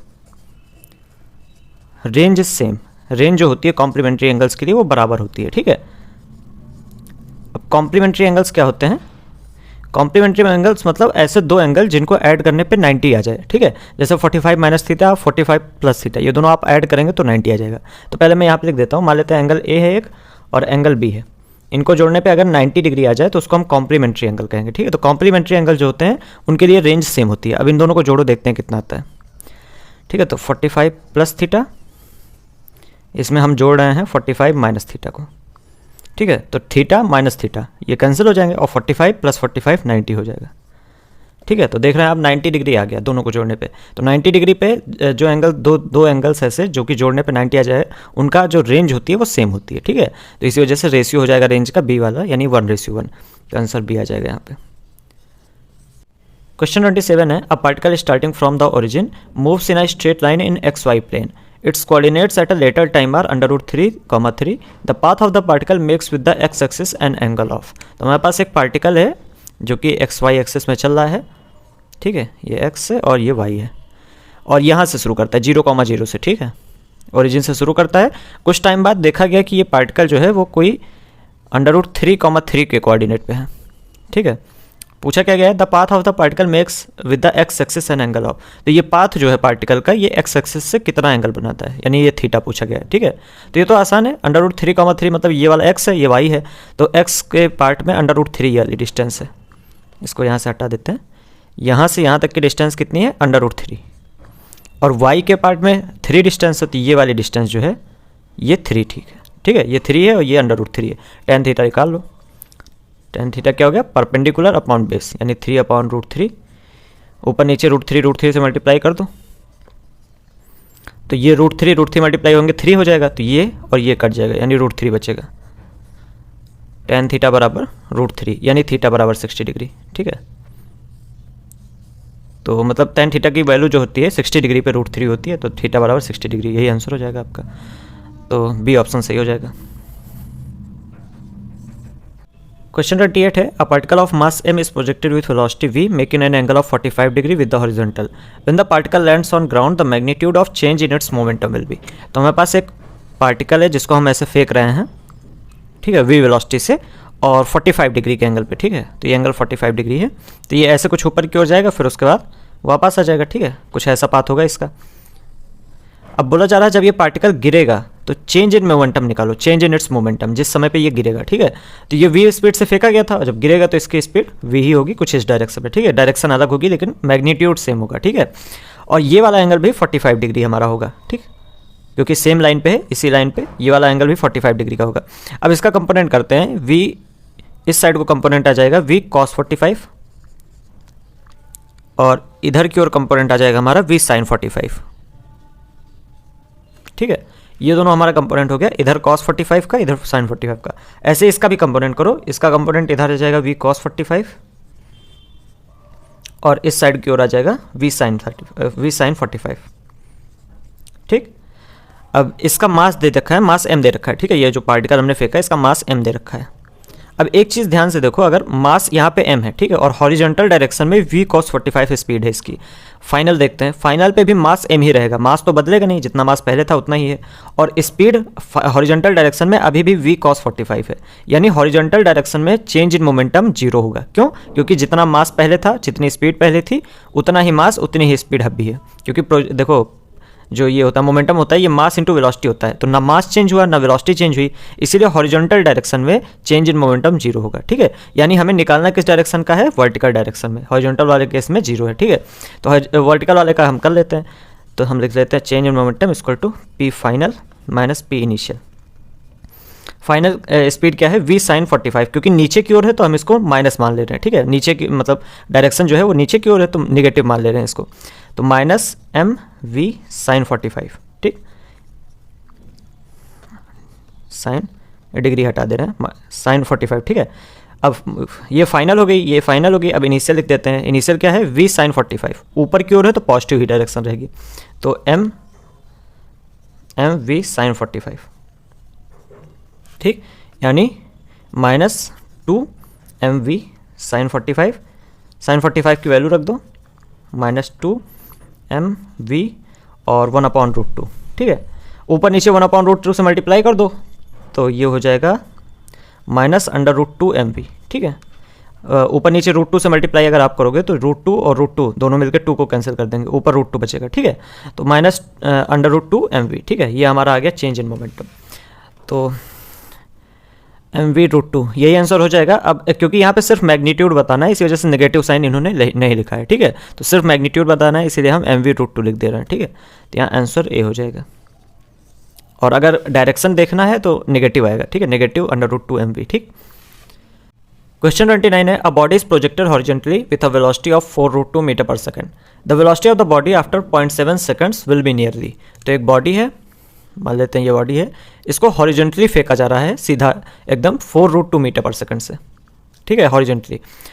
तो अब 0.7 सेकंड बाद कितनी वेलोसिटी होगी ये बताना है। तो ये ऐसे फेंकोगे आप तो इस तरह से ये आगे जाएगी और धीमे धीमे नीचे गिरती चली जाएगी। ठीक है, तो मान लेते हैं कुछ टाइम बाद ये नीचे ज़मीन पे गिर गई। ठीक है, और हम देखते हैं, मान लेते हैं कि 0.7 सेकंड बाद ये यहाँ पे है, 0.7 सेकंड बाद ये जो बॉल है, जो बॉडी हमने फेंकी है वो यहाँ पे है। ठीक है, अब यहाँ पे इसकी हॉरिजॉन्टल वेलोसिटी जो होगी अभी भी 4√2 होगी। क्यों? क्योंकि आपको पता है प्रोजेक्टाइल में हॉरिजॉन्टल वेलोसिटी जो होती है, हॉरिजॉन्टल कंपोनेंट वेलोसिटी का, वो चेंज नहीं होता, और हमने सिर्फ हॉरिजॉन्टल की तरफ वेलोसिटी दी है। तो ये और वर्टिकल की तरफ हमने कोई वेलोसिटी नहीं दी है, मतलब अगर इसको यू वाई कह लें, यू वाई 0 है। ठीक है, सिर्फ हॉरिजॉन्टल डायरेक्शन में वेलोसिटी दी थी, तो अभी भी हॉरिजॉन्टल वेलोसिटी 4√2 ही रहेगी। ठीक है, वर्टिकल वेलोसिटी हमारी कुछ v हो जाएगी। क्यों? क्योंकि वर्टिकल डायरेक्शन में वेलोसिटी बदल जाएगी, क्योंकि हमने 0 दी थी, अब नीचे गिर रहा है, नीचे गिर रहा है तो मतलब वर्टिकल डायरेक्शन भी कुछ वेलोसिटी रहेगी। ठीक है, अब अगर हम v निकाल लें तो इसकी जो मेन वेलोसिटी होगी v, इसको y लिख लो। ठीक है, और मेन वेलोसिटी को v लिख लो, v वेलोसिटी हम निकाल लेंगे, क्योंकि इसी का तो कंपोनेंट है ये, और ये दोनों इसी के कंपोनेंट होंगे।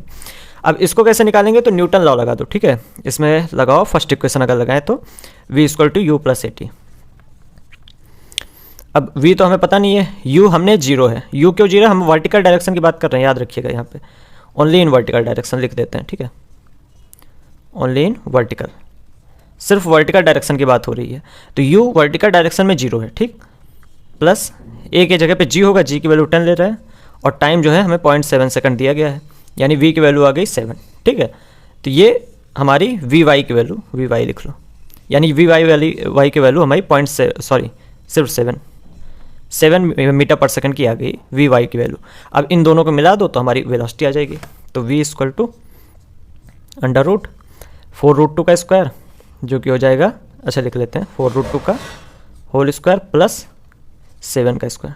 ठीक है, यहाँ पे हम क्या कर रहे हैं? बेसिकली वेक्टर एडिशन कर रहे हैं, एक इधर वेक्टर है, एक इधर वेक्टर है, दोनों के बीच के एंगल 90 डिग्री है, जो कि हम जोड़ दे रहे हैं। ठीक है, = अब इसको स्क्वायर करो, 4 का स्क्वायर हो जाएगा 16 और √2 का स्क्वायर हो जाएगा 2, 16 2 जा 32 प्लस 7 का स्क्वायर 49 अंडर रूट 9 2 11 और 4 3 7 1 8 यानी 9 मीटर पर सेकंड। ठीक है, तो फाइनल वेलोसिटी जो होगी हमारी मतलब 0.7 सेकंड बाद वो 9 मीटर पर सेकंड की आ जाएगी। ठीक है, तो आसान क्वेश्चन था, बी वाला ऑप्शन सही हो जाएगा आपका। क्वेश्चन 30 है, a particle has initial velocity of 3i + 4j cap and has acceleration 0.4i + 0.3j cap, its speed after 10 second is. तो इस तरह क्वेश्चन मेरे ख्याल से अभी हमने किया था ना।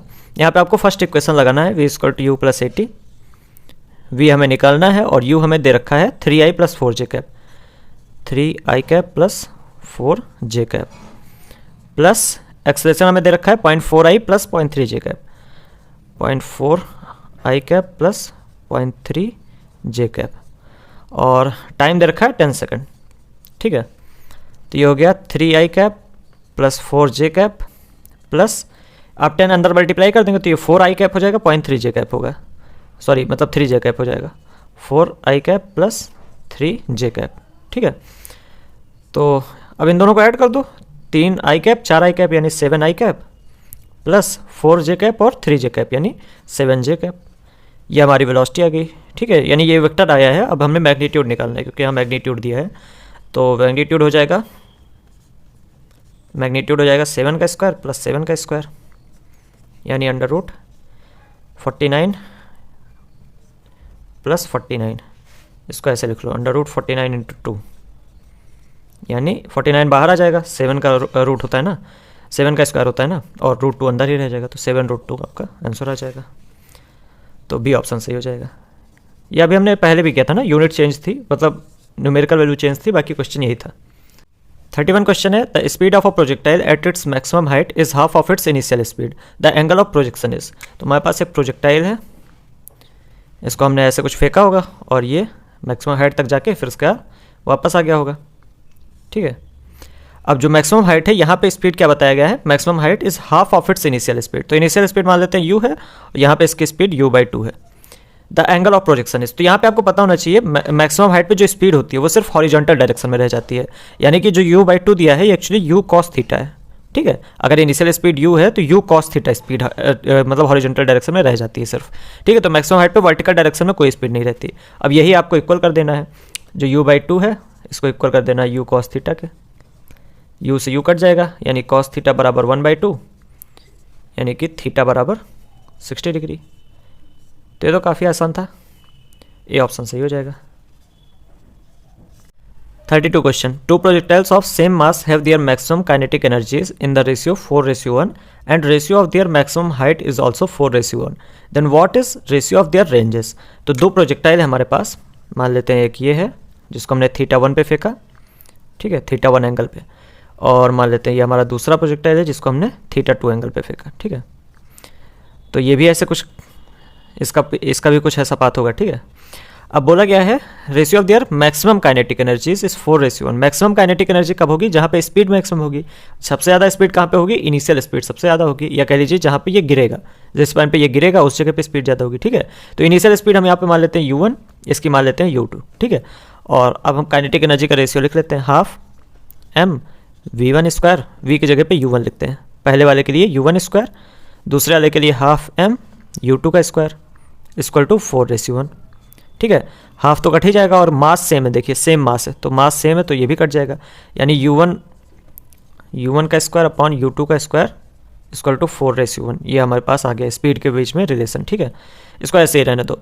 Ratio of their maximum height is also 4:1, maximum height का रेशियो भी 4:1 है, तो इसको भी हम लिख लेते हैं। तो अगर मैक्सिमम हाइट इसके लिए h1 मान लेते हैं, इसके लिए h2 मैक्सिमम हाइट मान लेते हैं। ठीक है, मैक्सिमम हाइट का क्या फॉर्मूला होता है, u² sin स्क्वायर थीटा। अच्छा, यहाँ पे मैं फॉर्मूला एक बार लिख ले रहा हूँ, मैक्सिमम हाइट का देखो ये होता है u² sin square theta upon 2g। अब देखो 2g कांस्टेंट है। ठीक है, तो जब हम रेशियो लेंगे तो 2g दोनों में कैंसिल हो जाएगा। ठीक है, तो हम सिर्फ u² sin स्क्वायर थीटा लिख रहे हैं, 2g क्योंकि कांस्टेंट है तो इसको रहने दे रहे हैं। ठीक है, तो पहले के लिए u1² sin स्क्वायर θ1, ठीक है u1 और θ1 लिख दे रहे हैं। दूसरे वाले प्रोजेक्टाइल के लिए u2 का स्क्वायर sin स्क्वायर θ2 लिख दे रहे हैं। ठीक है, और इसका भी रेशियो 4:1 बताया गया। ठीक है, अब u1 का स्क्वायर अपॉन u2 का स्क्वायर, इसकी वैल्यू हमारे पास 4:1 ऑलरेडी है, ठीक। तो इसके जगह पे हम 4:1 डालेंगे तो ये 4:1 और ये भी 4:1, ये दोनों कैंसिल हो जाएंगे, यानी ये पार्ट और ये पार्ट कैंसिल हो जाएगा, ठीक है। ये आ जाएगा हमारे पास sine square theta 1 upon sine square theta 2 बराबर 1 बचेगा, ठीक है। यानी साइन, इसका मतलब क्या हुआ, इसका मतलब हुआ साइन स्क्वायर थीटा 1 बराबर साइन स्क्वायर थीटा 2, समझे, क्योंकि दोनों एंगल बराबर है तो यानी थीटा 1 बराबर थीटा 2। अब हमारे पास ये भी दूसरा रिलेशन आ गया है कि दोनों एंगल जो है वो बराबर है, दोनों प्रोजेक्टाइल सेम एंगल पे फेंके गए हैं, ठीक है। ये हमने दूसरा। अब then what is the ratio of the ranges, अब रेंज का फॉर्मूला लिखो। तो ये स्टेप 1 हमारा था, ये स्टेप 2 था हमारा। अब हम रेंज का फॉर्मूला लिखते हैं। तो रेंज का क्या फॉर्मूला होता है, you square sine 2 theta upon G. G क्योंकि कांस्टेंट है तो जी यहाँ पे भी हम हटा दे रहे हैं, ठीक है, क्योंकि रेशियो में जी वैसे भी मतलब आगे चल के कट ही जाएगा। तो इसका u1 स्क्वायर साइन 2 थीटा 1 लिख दे रहे हैं, इसका u2 स्क्वायर साइन 2 थीटा 2 लिख दे रहे हैं, ठीक है। और इसका रेशियो हमें निकालना है। तो अब u1 स्क्वायर अपॉन u2 का स्क्वायर, इसका रेशियो हमें ऑलरेडी पता है 4/1 है, तो इसके जगह पे हम 4/1 लिख दे रहे हैं। इसके जगह पे एक सेकेंड, 4/1 साइन 2 थीटा और साइन थीटा मतलब साइन 2 थीटा 1 और साइन 2 थीटा 2 कट जाएंगे, क्योंकि थीटा 1 और थीटा 2 बराबर हैं, ठीक है। ये बराबर है तो ये कट जाएंगे, यानी आंसर 4:1 ही आ जाएगा, ठीक है। तो ये हमारा आंसर हो जाएगा रेंज का। इसको इस तरह लिख दो, ठीक है, R1 R2, ये हमारा रेंज का रेशियो हो जाएगा 4:1, क्योंकि थीटा 1 और थीटा 2 बराबर है तो sine theta 2 sine 2 theta 1 sine 2 theta 2 दोनों कैंसिल हो जाएंगे, ठीक है। तो अल्टीमेटली रेशियो जो हमारा 4:1 ही आ जाएगा। तो आसान क्वेश्चन था, इसमें बी ऑप्शन सही हो जाएगा, यहाँ लिख दे रहे हैं, ठीक है। क्वेश्चन 33 है, which of the following is constant in projectile motion. तो प्रोजेक्टाइल मोशन में क्या कांस्टेंट होता है, एक यहाँ पे हम बना लेते हैं, ठीक है। फिगर मान लेते हैं, यू वेलोसिटी से हमने फेंका और ऐसे यहाँ पे गिरा, ठीक है। ये मान लेते हैं थीटा है। तो वेलोसिटी ऑफ द प्रोजेक्शन, तो ऐसा नहीं है, वेलोसिटी जो है ऊपर जाते समय घटती जाती है, फिर नीचे आते आते फिर बढ़ती जाती है, ठीक है। तो वेलोसिटी कांस्टेंट नहीं रहती है। हॉरिजॉन्टल कंपोनेंट ऑफ वेलोसिटी, ये बात सही है, हॉरिजॉन्टल कंपोनेंट जो होता है वेलोसिटी का सेम होता है, जो कि होता है यू कॉस थीटा, ठीक है। तो अगर आप यहाँ पे हॉरिजॉन्टल कंपोनेंट देखेंगे यू कॉस थीटा रहेगा, यहाँ पे भी देखेंगे तो यू कॉस थीटा ही रहेगा, ठीक है, यू कॉस थीटा। कहीं पे भी आप देखेंगे तो हॉरिजॉन्टल कंपोनेंट जो है वो सेम रहता है, ठीक है। तो बी ऑप्शन हमारा सही हो जाएगा। बाकी के ऑप्शन में हम देख ले रहे हैं। वर्टिकल कंपोनेंट ऑफ वेलोसिटी, ये भी खराब है, गलत है, मतलब क्योंकि वर्टिकल कंपोनेंट में जी लगता है ना, मतलब वो ग्रेविटी लगती है ना, तो इसी वजह से वर्टिकल कंपोनेंट भी चेंज होता रहता है। ऑल ऑफ दिस तो होगा ही नहीं, ठीक है। तो बी ऑप्शन सही होगा। क्वेश्चन 34 है, a body is projected at such an angle that the horizontal range is 3 times the maximum height, the angle of projection is. तो एक बॉडी को हम प्रोजेक्ट कर रहे हैं जिसमें हॉरिजॉन्टल रेंज जो है वो 3 गुना है मैक्सिमम हाइट के, ठीक है। तो जो लिखा हुआ है वही हमने यहाँ पे लिख दिया। अब फॉर्मूला डाल दो। रेंज का फॉर्मूला क्या होता है, you square sine 2 theta. Sine 2 theta को डायरेक्ट हम 2 साइन थीटा कॉस थीटा लिख दे रहे हैं, ठीक है। 2 sine theta cos theta expand कर दिया direct, upon g equal to 3 into यहाँ पे एच का फॉर्मूला डाल दो, u square sine square theta upon 2g, ठीक है। जी से जी कैंसिल हो जाएगा, यू स्क्वायर से यू स्क्वायर, एक साइन थीटा यहाँ से कैंसिल हो जाएगा, ठीक है। यहाँ 2 बचा, ये 2 इधर ले जाओ तो 2 और 2 4 हो जाएगा, ठीक है। 4 अपॉन ये 3 नीचे आ जाएगा, इक्वल टू कॉस थीटा इधर जाएगा तो sine theta upon cos theta यानी टेन थीटा हो जाएगा, ठीक है। टेन थीटा 43 डिग्री 4/3 कब होता है, जब थीटा जो होता है 53 डिग्री होता है, ठीक है। तो थीटा की वैल्यू हमारी 53 डिग्री आ जाएगी, ठीक। तो यहाँ पे डी ऑप्शन सही हो जाएगा। अच्छा, ये जो 8 मिनट लिखा हुआ है 53 डिग्री 8 मिनट, इससे हमें कोई मतलब नहीं, ठीक है, हमें इतना नहीं आता। तो जो ये 53 डिग्री के आगे 8 लिखा हुआ है इससे हमें कोई मतलब नहीं, ठीक है। अप्रॉक्सीमेट जो है 53 डिग्री आंसर हो जाएगा हमारा, ठीक। क्वेश्चन 35 है, at the upper most point of a projectile its velocity and acceleration is at angle of. तो ये हमारा प्रोजेक्टाइल है, इसको हम मान लेते हैं ऐसे फेंकेंगे, ये ऊपर की ओर जाएगा फिर वापस आ जाएगा। तो पूछा गया सबसे ऊपर वाले पॉइंट पे वेलोसिटी और एक्सेलरेशन। वेलोसिटी जो होता है सबसे ऊपर वाले पॉइंट पे सिर्फ हॉरिजॉन्टल डायरेक्शन में होती है, जो कि होती है यू कॉस थीटा, और एक्सेलरेशन यहाँ पे जी लगता है, ग्रेविटी, ठीक है, नीचे की ओर। तो इनके बीच का एंगल 90 डिग्री होगा, ठीक है। तो यहाँ पे एंगल जो हो जाएगा इनके बीच का 90 डिग्री, यानी बी ऑप्शन सही हो जाएगा। तो आसान क्वेश्चन था। क्वेश्चन 36 है, a ball is projected with kinetic energy E at an angle of 45 degree to the horizontal at highest point during its flight its kinetic energy will be. तो हमारे पास एक बॉल है, मान लेते हैं ये बॉल है, इसको हम फेंक रहे हैं 45 डिग्री पे, ठीक है। 45 डिग्री के एंगल पे ये ऐसे जाएगी और फिर वापस आ जाएगी, ठीक है, नीचे गिर जाएगी। तो कुछ इस तरीके का इसका पाथ होगा, ठीक। अब बोला गया है कि काइनेटिक एनर्जी ई है शुरुआत में, तो मान लेते हैं यू स्पीड से हमने फेंका था, और इस जगह पे जब हमने फेंका था तो इसकी काइनेटिक एनर्जी थी 12 m u स्क्वायर, ठीक है, यू स्पीड है यहाँ पे, ठीक। अब जब हाईएस्ट पॉइंट पे पहुंच जाएगी तो उसकी काइनेटिक एनर्जी कितनी होगी ये पूछा है। तो हाईएस्ट पॉइंट पे यहाँ पे पहुंचेगी तो इसकी स्पीड कितनी होगी, यू कॉस थीटा, ठीक है। अब इसी के अकॉर्डिंग एनर्जी निकाल लो, energy equal to E dash, इसको लिख लेते हैं हाफ एम और स्पीड का स्क्वायर यानी यू कॉस थीटा का स्क्वायर, यू कॉस थीटा की जगह पे 45 रख देते हैं, ठीक है, 45 का स्क्वायर। तो E dash equal to half m u square ये हो जाएगा और ये हो जाएगा कॉस 45 जो होता है 1/√2 होता है, 1/√2 का स्क्वायर करोगे तो 1/2 हो जाएगा, ठीक है। अब देखो ये वाला पार्ट देखो, ये हाफ एम यू स्क्वायर, ये वाला पार्ट बेसिकली यही तो है एनर्जी। तो शुरुआत की एनर्जी जो है वो ये है पूरी, ठीक है। तो बेसिकली ई डैश जो हो जाएगा वो हाफ इंटू ई हो जाएगा, ठीक है। ये कौन सी एनर्जी है, शुरू वाली एनर्जी, तो यही रिलेशन आ जाएगा। तो हाफ ऑफ ई यानी बी ऑप्शन सी हो जाएगा, ठीक है। क्वेश्चन 37 है, for a given velocity a projectile has same range R for two angles of projection, if T1 and T2 are time of flight in the two cases then. तो हमें बताना है T1 T2 का multiply जो होगा वो R के कैसे प्रोपोर्शनल होगा, ठीक है। तो हमारे पास दो प्रोजेक्टाइल है इन्होंने बताया है और फॉर अ गिवन वेलोसिटी मतलब दोनों को सेम वेलोसिटी दे रखे हैं, मतलब u मान लेते हैं इनकी भी वेलोसिटी और इसकी भी वेलोसिटी u है, ठीक है। और इनका एंगल जो है प्रोजेक्शन का अलग अलग है, यानी इसको θ1 कह लेते हैं, इसको θ2। हालांकि दोनों केस में रेंज सेम है, तो r रेंज इसमें भी है, r रेंज इसमें भी है। इसके लिए टाइम ऑफ फ्लाइट जो है वो T1 है और इसके लिए टाइम ऑफ फ्लाइट जो है वो T2 है, ऐसा कहा गया है, ठीक है। तो T1 और T2 मल्टीप्लाई करेंगे तो किस रेंज के कैसे प्रोपोर्शनल होगा, ठीक है। रेंज का फॉर्मूला हम यहाँ पे लिख ले रहे हैं, r equal to U square sine 2θ by G, ठीक है, ये रेंज होता है। और यहाँ पे हम T1 T2 मल्टीप्लाई कर रहे हैं, ठीक है। अगर हम T1 इंटू T2 करें तो कितना आएगा देखते हैं। T1 के लिए हो जाएगा 2, T equal to 2u sine theta by G होता है, ठीक है। तो 2u u तो दोनों में सेम है तो u ऐसे ही रहने देते हैं, 2u साइन θ1, पहले वाले के लिए 1 लिख रहे हैं, θ1, ठीक है। 2u sign θ1 by ji into दूसरे वाले के लिए 2u साइन θ2 बाई जी, ठीक है। अच्छा, एक चीज़ आप ध्यान रखिए कि क्योंकि दोनों में रेंज सेम है और आपने पढ़ा है कि दो प्रोजेक्टाइल्स में रेंज कब सेम होती है, जब उनके एंगल जो है वो कॉम्प्लीमेंट्री होते हैं। अभी थोड़ी देर पहले मैंने बताया था कॉम्प्लीमेंट्री मतलब अगर एक एंगल थीटा है, इसको अगर हम थीटा करें तो दूसरा एंगल क्या होगा 90 माइनस थीटा, ठीक है। तो दोनों एंगल को अगर आप जोड़ोगे तो 90 डिग्री आ जाएगा, ठीक है। तो एक एंगल अगर थीटा है तो दूसरा 90 माइनस थीटा, तो यहाँ θ2 की जगह पे आप 90 माइनस थीटा लिख सकते हो, ठीक है। यहाँ पे साइन 90 माइनस थीटा हम लिख ले रहे हैं, क्यों, क्योंकि रेंज सेम है, ठीक है। रेंज कब सेम होगी, जब एंगल्स कॉम्प्लीमेंट्री होंगे।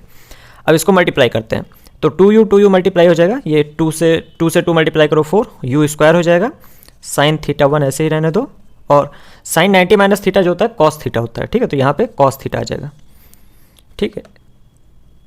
थीटा ही मतलब θ1 को हमने थीटा मान लिया है ना, तो इसको 1 हटा देते हैं यहाँ से, यहाँ पे 1 लिखा रहने दो तो यहाँ हटा दे रहे हैं, ठीक है। तो साइन थीटा कॉस थीटा हो गया अपॉन जी, और जी मल्टीप्लाई होगा तो जी स्क्वायर हो जाएगा, ठीक, ये आ गया। अब इसको आप कंपेयर करो रेंज के फॉर्मूले से, तो रेंज का फॉर्मूला एक्सपेंड करते हैं हम, यू स्क्वायर साइन 2θ को लिख देते हैं 2 साइन थीटा कॉस थीटा, ठीक है, अपॉन जी। अब इसको थोड़ा इनकॉर्पोरेट इधर अगर हम करें तो देखो इस फॉर्मूले को हम ऐसे लिख सकते हैं, 2 अलग लिख दो, u square into 2 sine theta cos theta.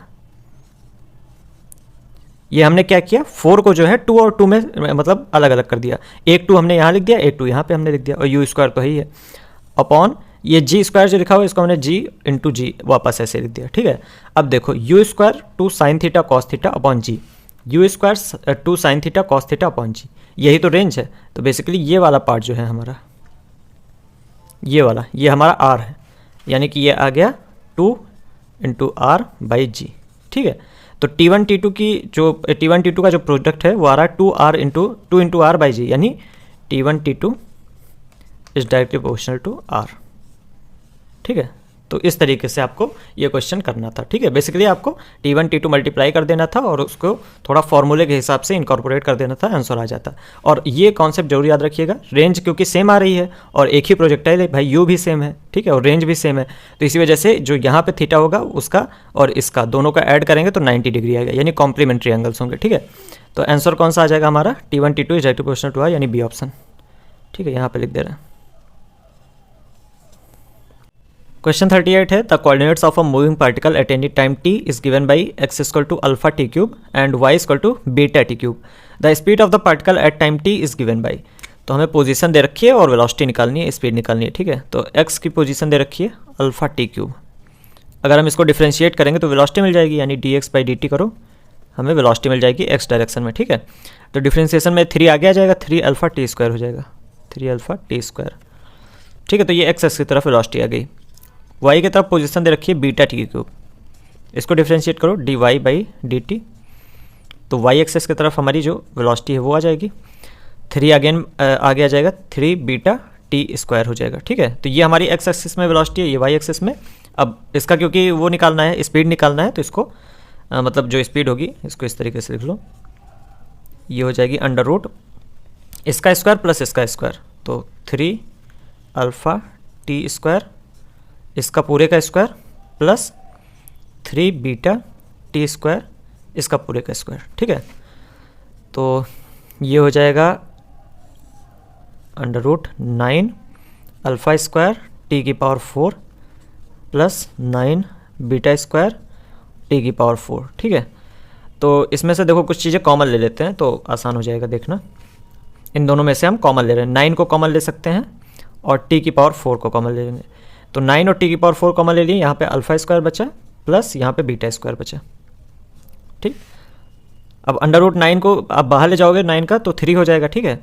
और टी के पावर 4 है, ये बाहर ले जाओगे तो टी स्क्वायर हो जाएगा, तो 3 स्क्वायर बाहर हो जाएगा, अंदर बचेगा, एक सेकेंड, अंदर बचेगा अंडर रूट अल्फ़ा का स्क्वायर प्लस बीटा का स्क्वायर, ठीक है। तो यही आंसर हो जाएगा हमारा।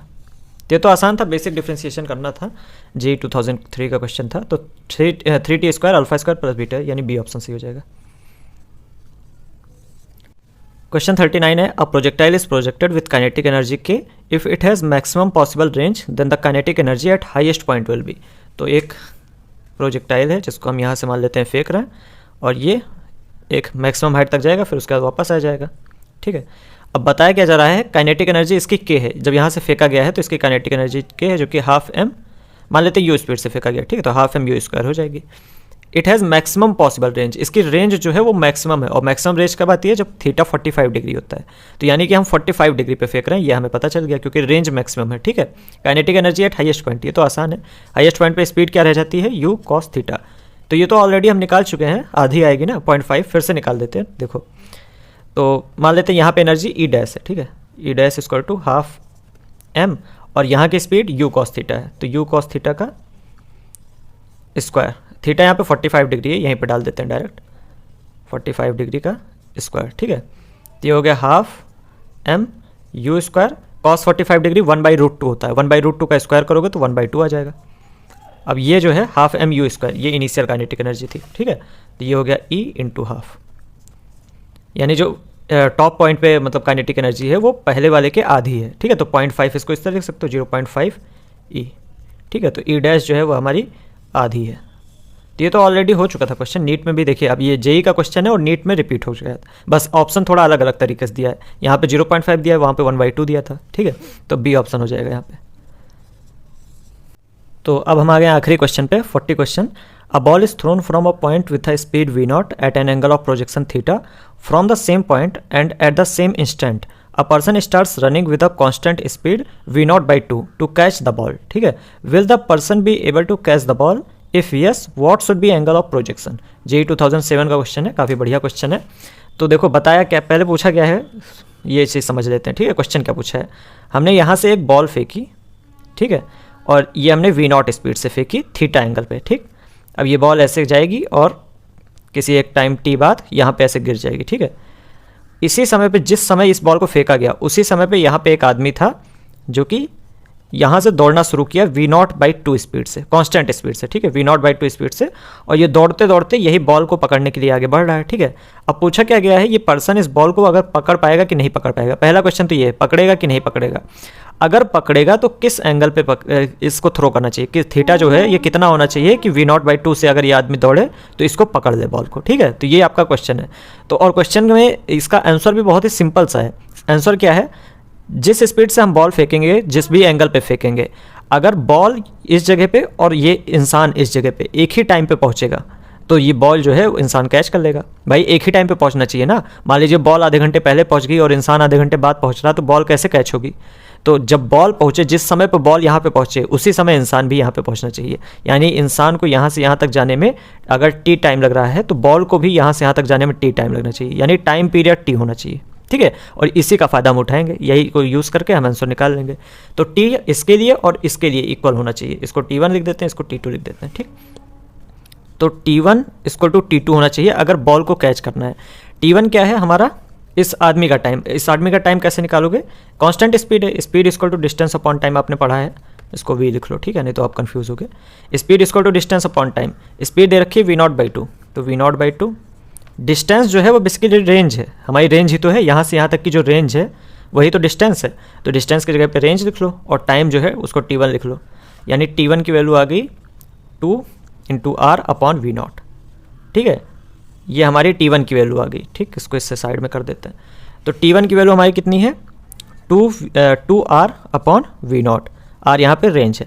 T2 जो है इसका टाइम पीरियड है। टाइम पीरियड कितना होगा, जो भी मतलब टाइम यहाँ से है कि यहाँ तक आने में होगा, वो कितना होगा 2u sin θ/g। तो इसको इस तरह लिख लो, 2u sin θ/g, ठीक है। u के जगह पे हम v0 लिखते हैं क्योंकि इनिशियल वेलोसिटी v0 है, ठीक है। तो इसको यहाँ पे v0 लिख रहे हैं हम। अब यहाँ पे r का फॉर्मूला हम डाल देते हैं, तो 2 × r के जगह पे u² sin 2θ होता है, उसको 2 sin θ cos θ लिख लो, 2 sin θ cos θ, ठीक है। तो हमने ओपन कर दिया डायरेक्ट। तो u² 2 sin 2θ अपॉन g होता है, तो g और v0 ऑलरेडी है यहाँ पे, तो ये वाला पार्ट इधर हो गया और इधर हो गया 2 v0 sin θ/g। अब काटना पेटना शुरू करो, आंसर आ जाएगा, g से g कट गया। और u² की जगह पे हम v0² लिख रहे हैं क्योंकि इनिशियल स्पीड क्या है, v0 है। देखो एक v0 इससे कट जाएगा इस वाले से, और एक v0 इससे कट जाएगा, तो बेसिकली दोनों v0 यहाँ के चले जाएंगे, एक इससे और एक इससे, ठीक है। ये 2 भी चला जाएगा, साइन थीटा और साइन थीटा भी चला जाएगा। तो इधर तो सारी चीज़ें खत्म हो गई, केवल 1 बचा, इधर 2 बचा।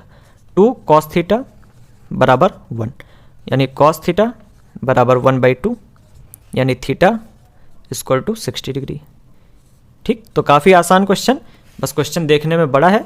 और अगर 60 डिग्री पे ये आदमी दौड़ेगा, मतलब 60 डिग्री पे हम फेंकेंगे, उसी समय ये आदमी दौड़ेगा तो ये यहाँ पे जाके कैच कर लेगा बॉल को, ठीक है। तो आंसर क्या आ जाएगा, यस और 60 डिग्री, ठीक है। तो आंसर ए सही है यहाँ पे ऑप्शन आपका। तो आसान था क्वेश्चन, है ना।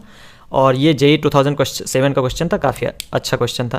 तो ठीक है, आज इतना ही करेंगे हम। 40 क्वेश्चन पूरा कंप्लीट हो गया और हमारा इसमें प्रोजेक्टाइल मोशन हमने कर लिया, वेक्टर के भी क्वेश्चन सारे कर लिए, सारे नीट के और JEE के क्वेश्चन भी कुछ हमने कर लिए, ठीक है। तो इतना आपकी प्रैक्टिस के लिए काफ़ी है। मिलते हैं अगले वीडियो में, तब तक के लिए प्रैक्टिस करते रहिए, बाय। PDF आपको डिस्क्रिप्शन में मिल जाएगा, ठीक है। डिस्क्रिप्शन में क्या, टेलीग्राम चैनल आप ज्वाइन कर लीजिएगा, वहाँ पे मिल जाएगा, ठीक है। और लिंक मैं उसमें डिस्क्रिप्शन में भी लिंक डाल दूंगा टेलीग्राम चैनल का, ठीक है। तो टेलीग्राम ज्वाइन कर लीजिएगा, वहाँ पे आपको PDF मिल जाएगा। कोई क्वेश्चन ना समझ में आया होगा तो कमेंट करके बता दीजिएगा और मैं उसको फिर से समझाने की कोशिश करूँगा। कहीं गलती हो गई होगी तो वो भी बता दीजिएगा। और वीडियो अच्छा लगा हो तो लाइक और शेयर कर दीजिएगा, ठीक है। Thank you, bye.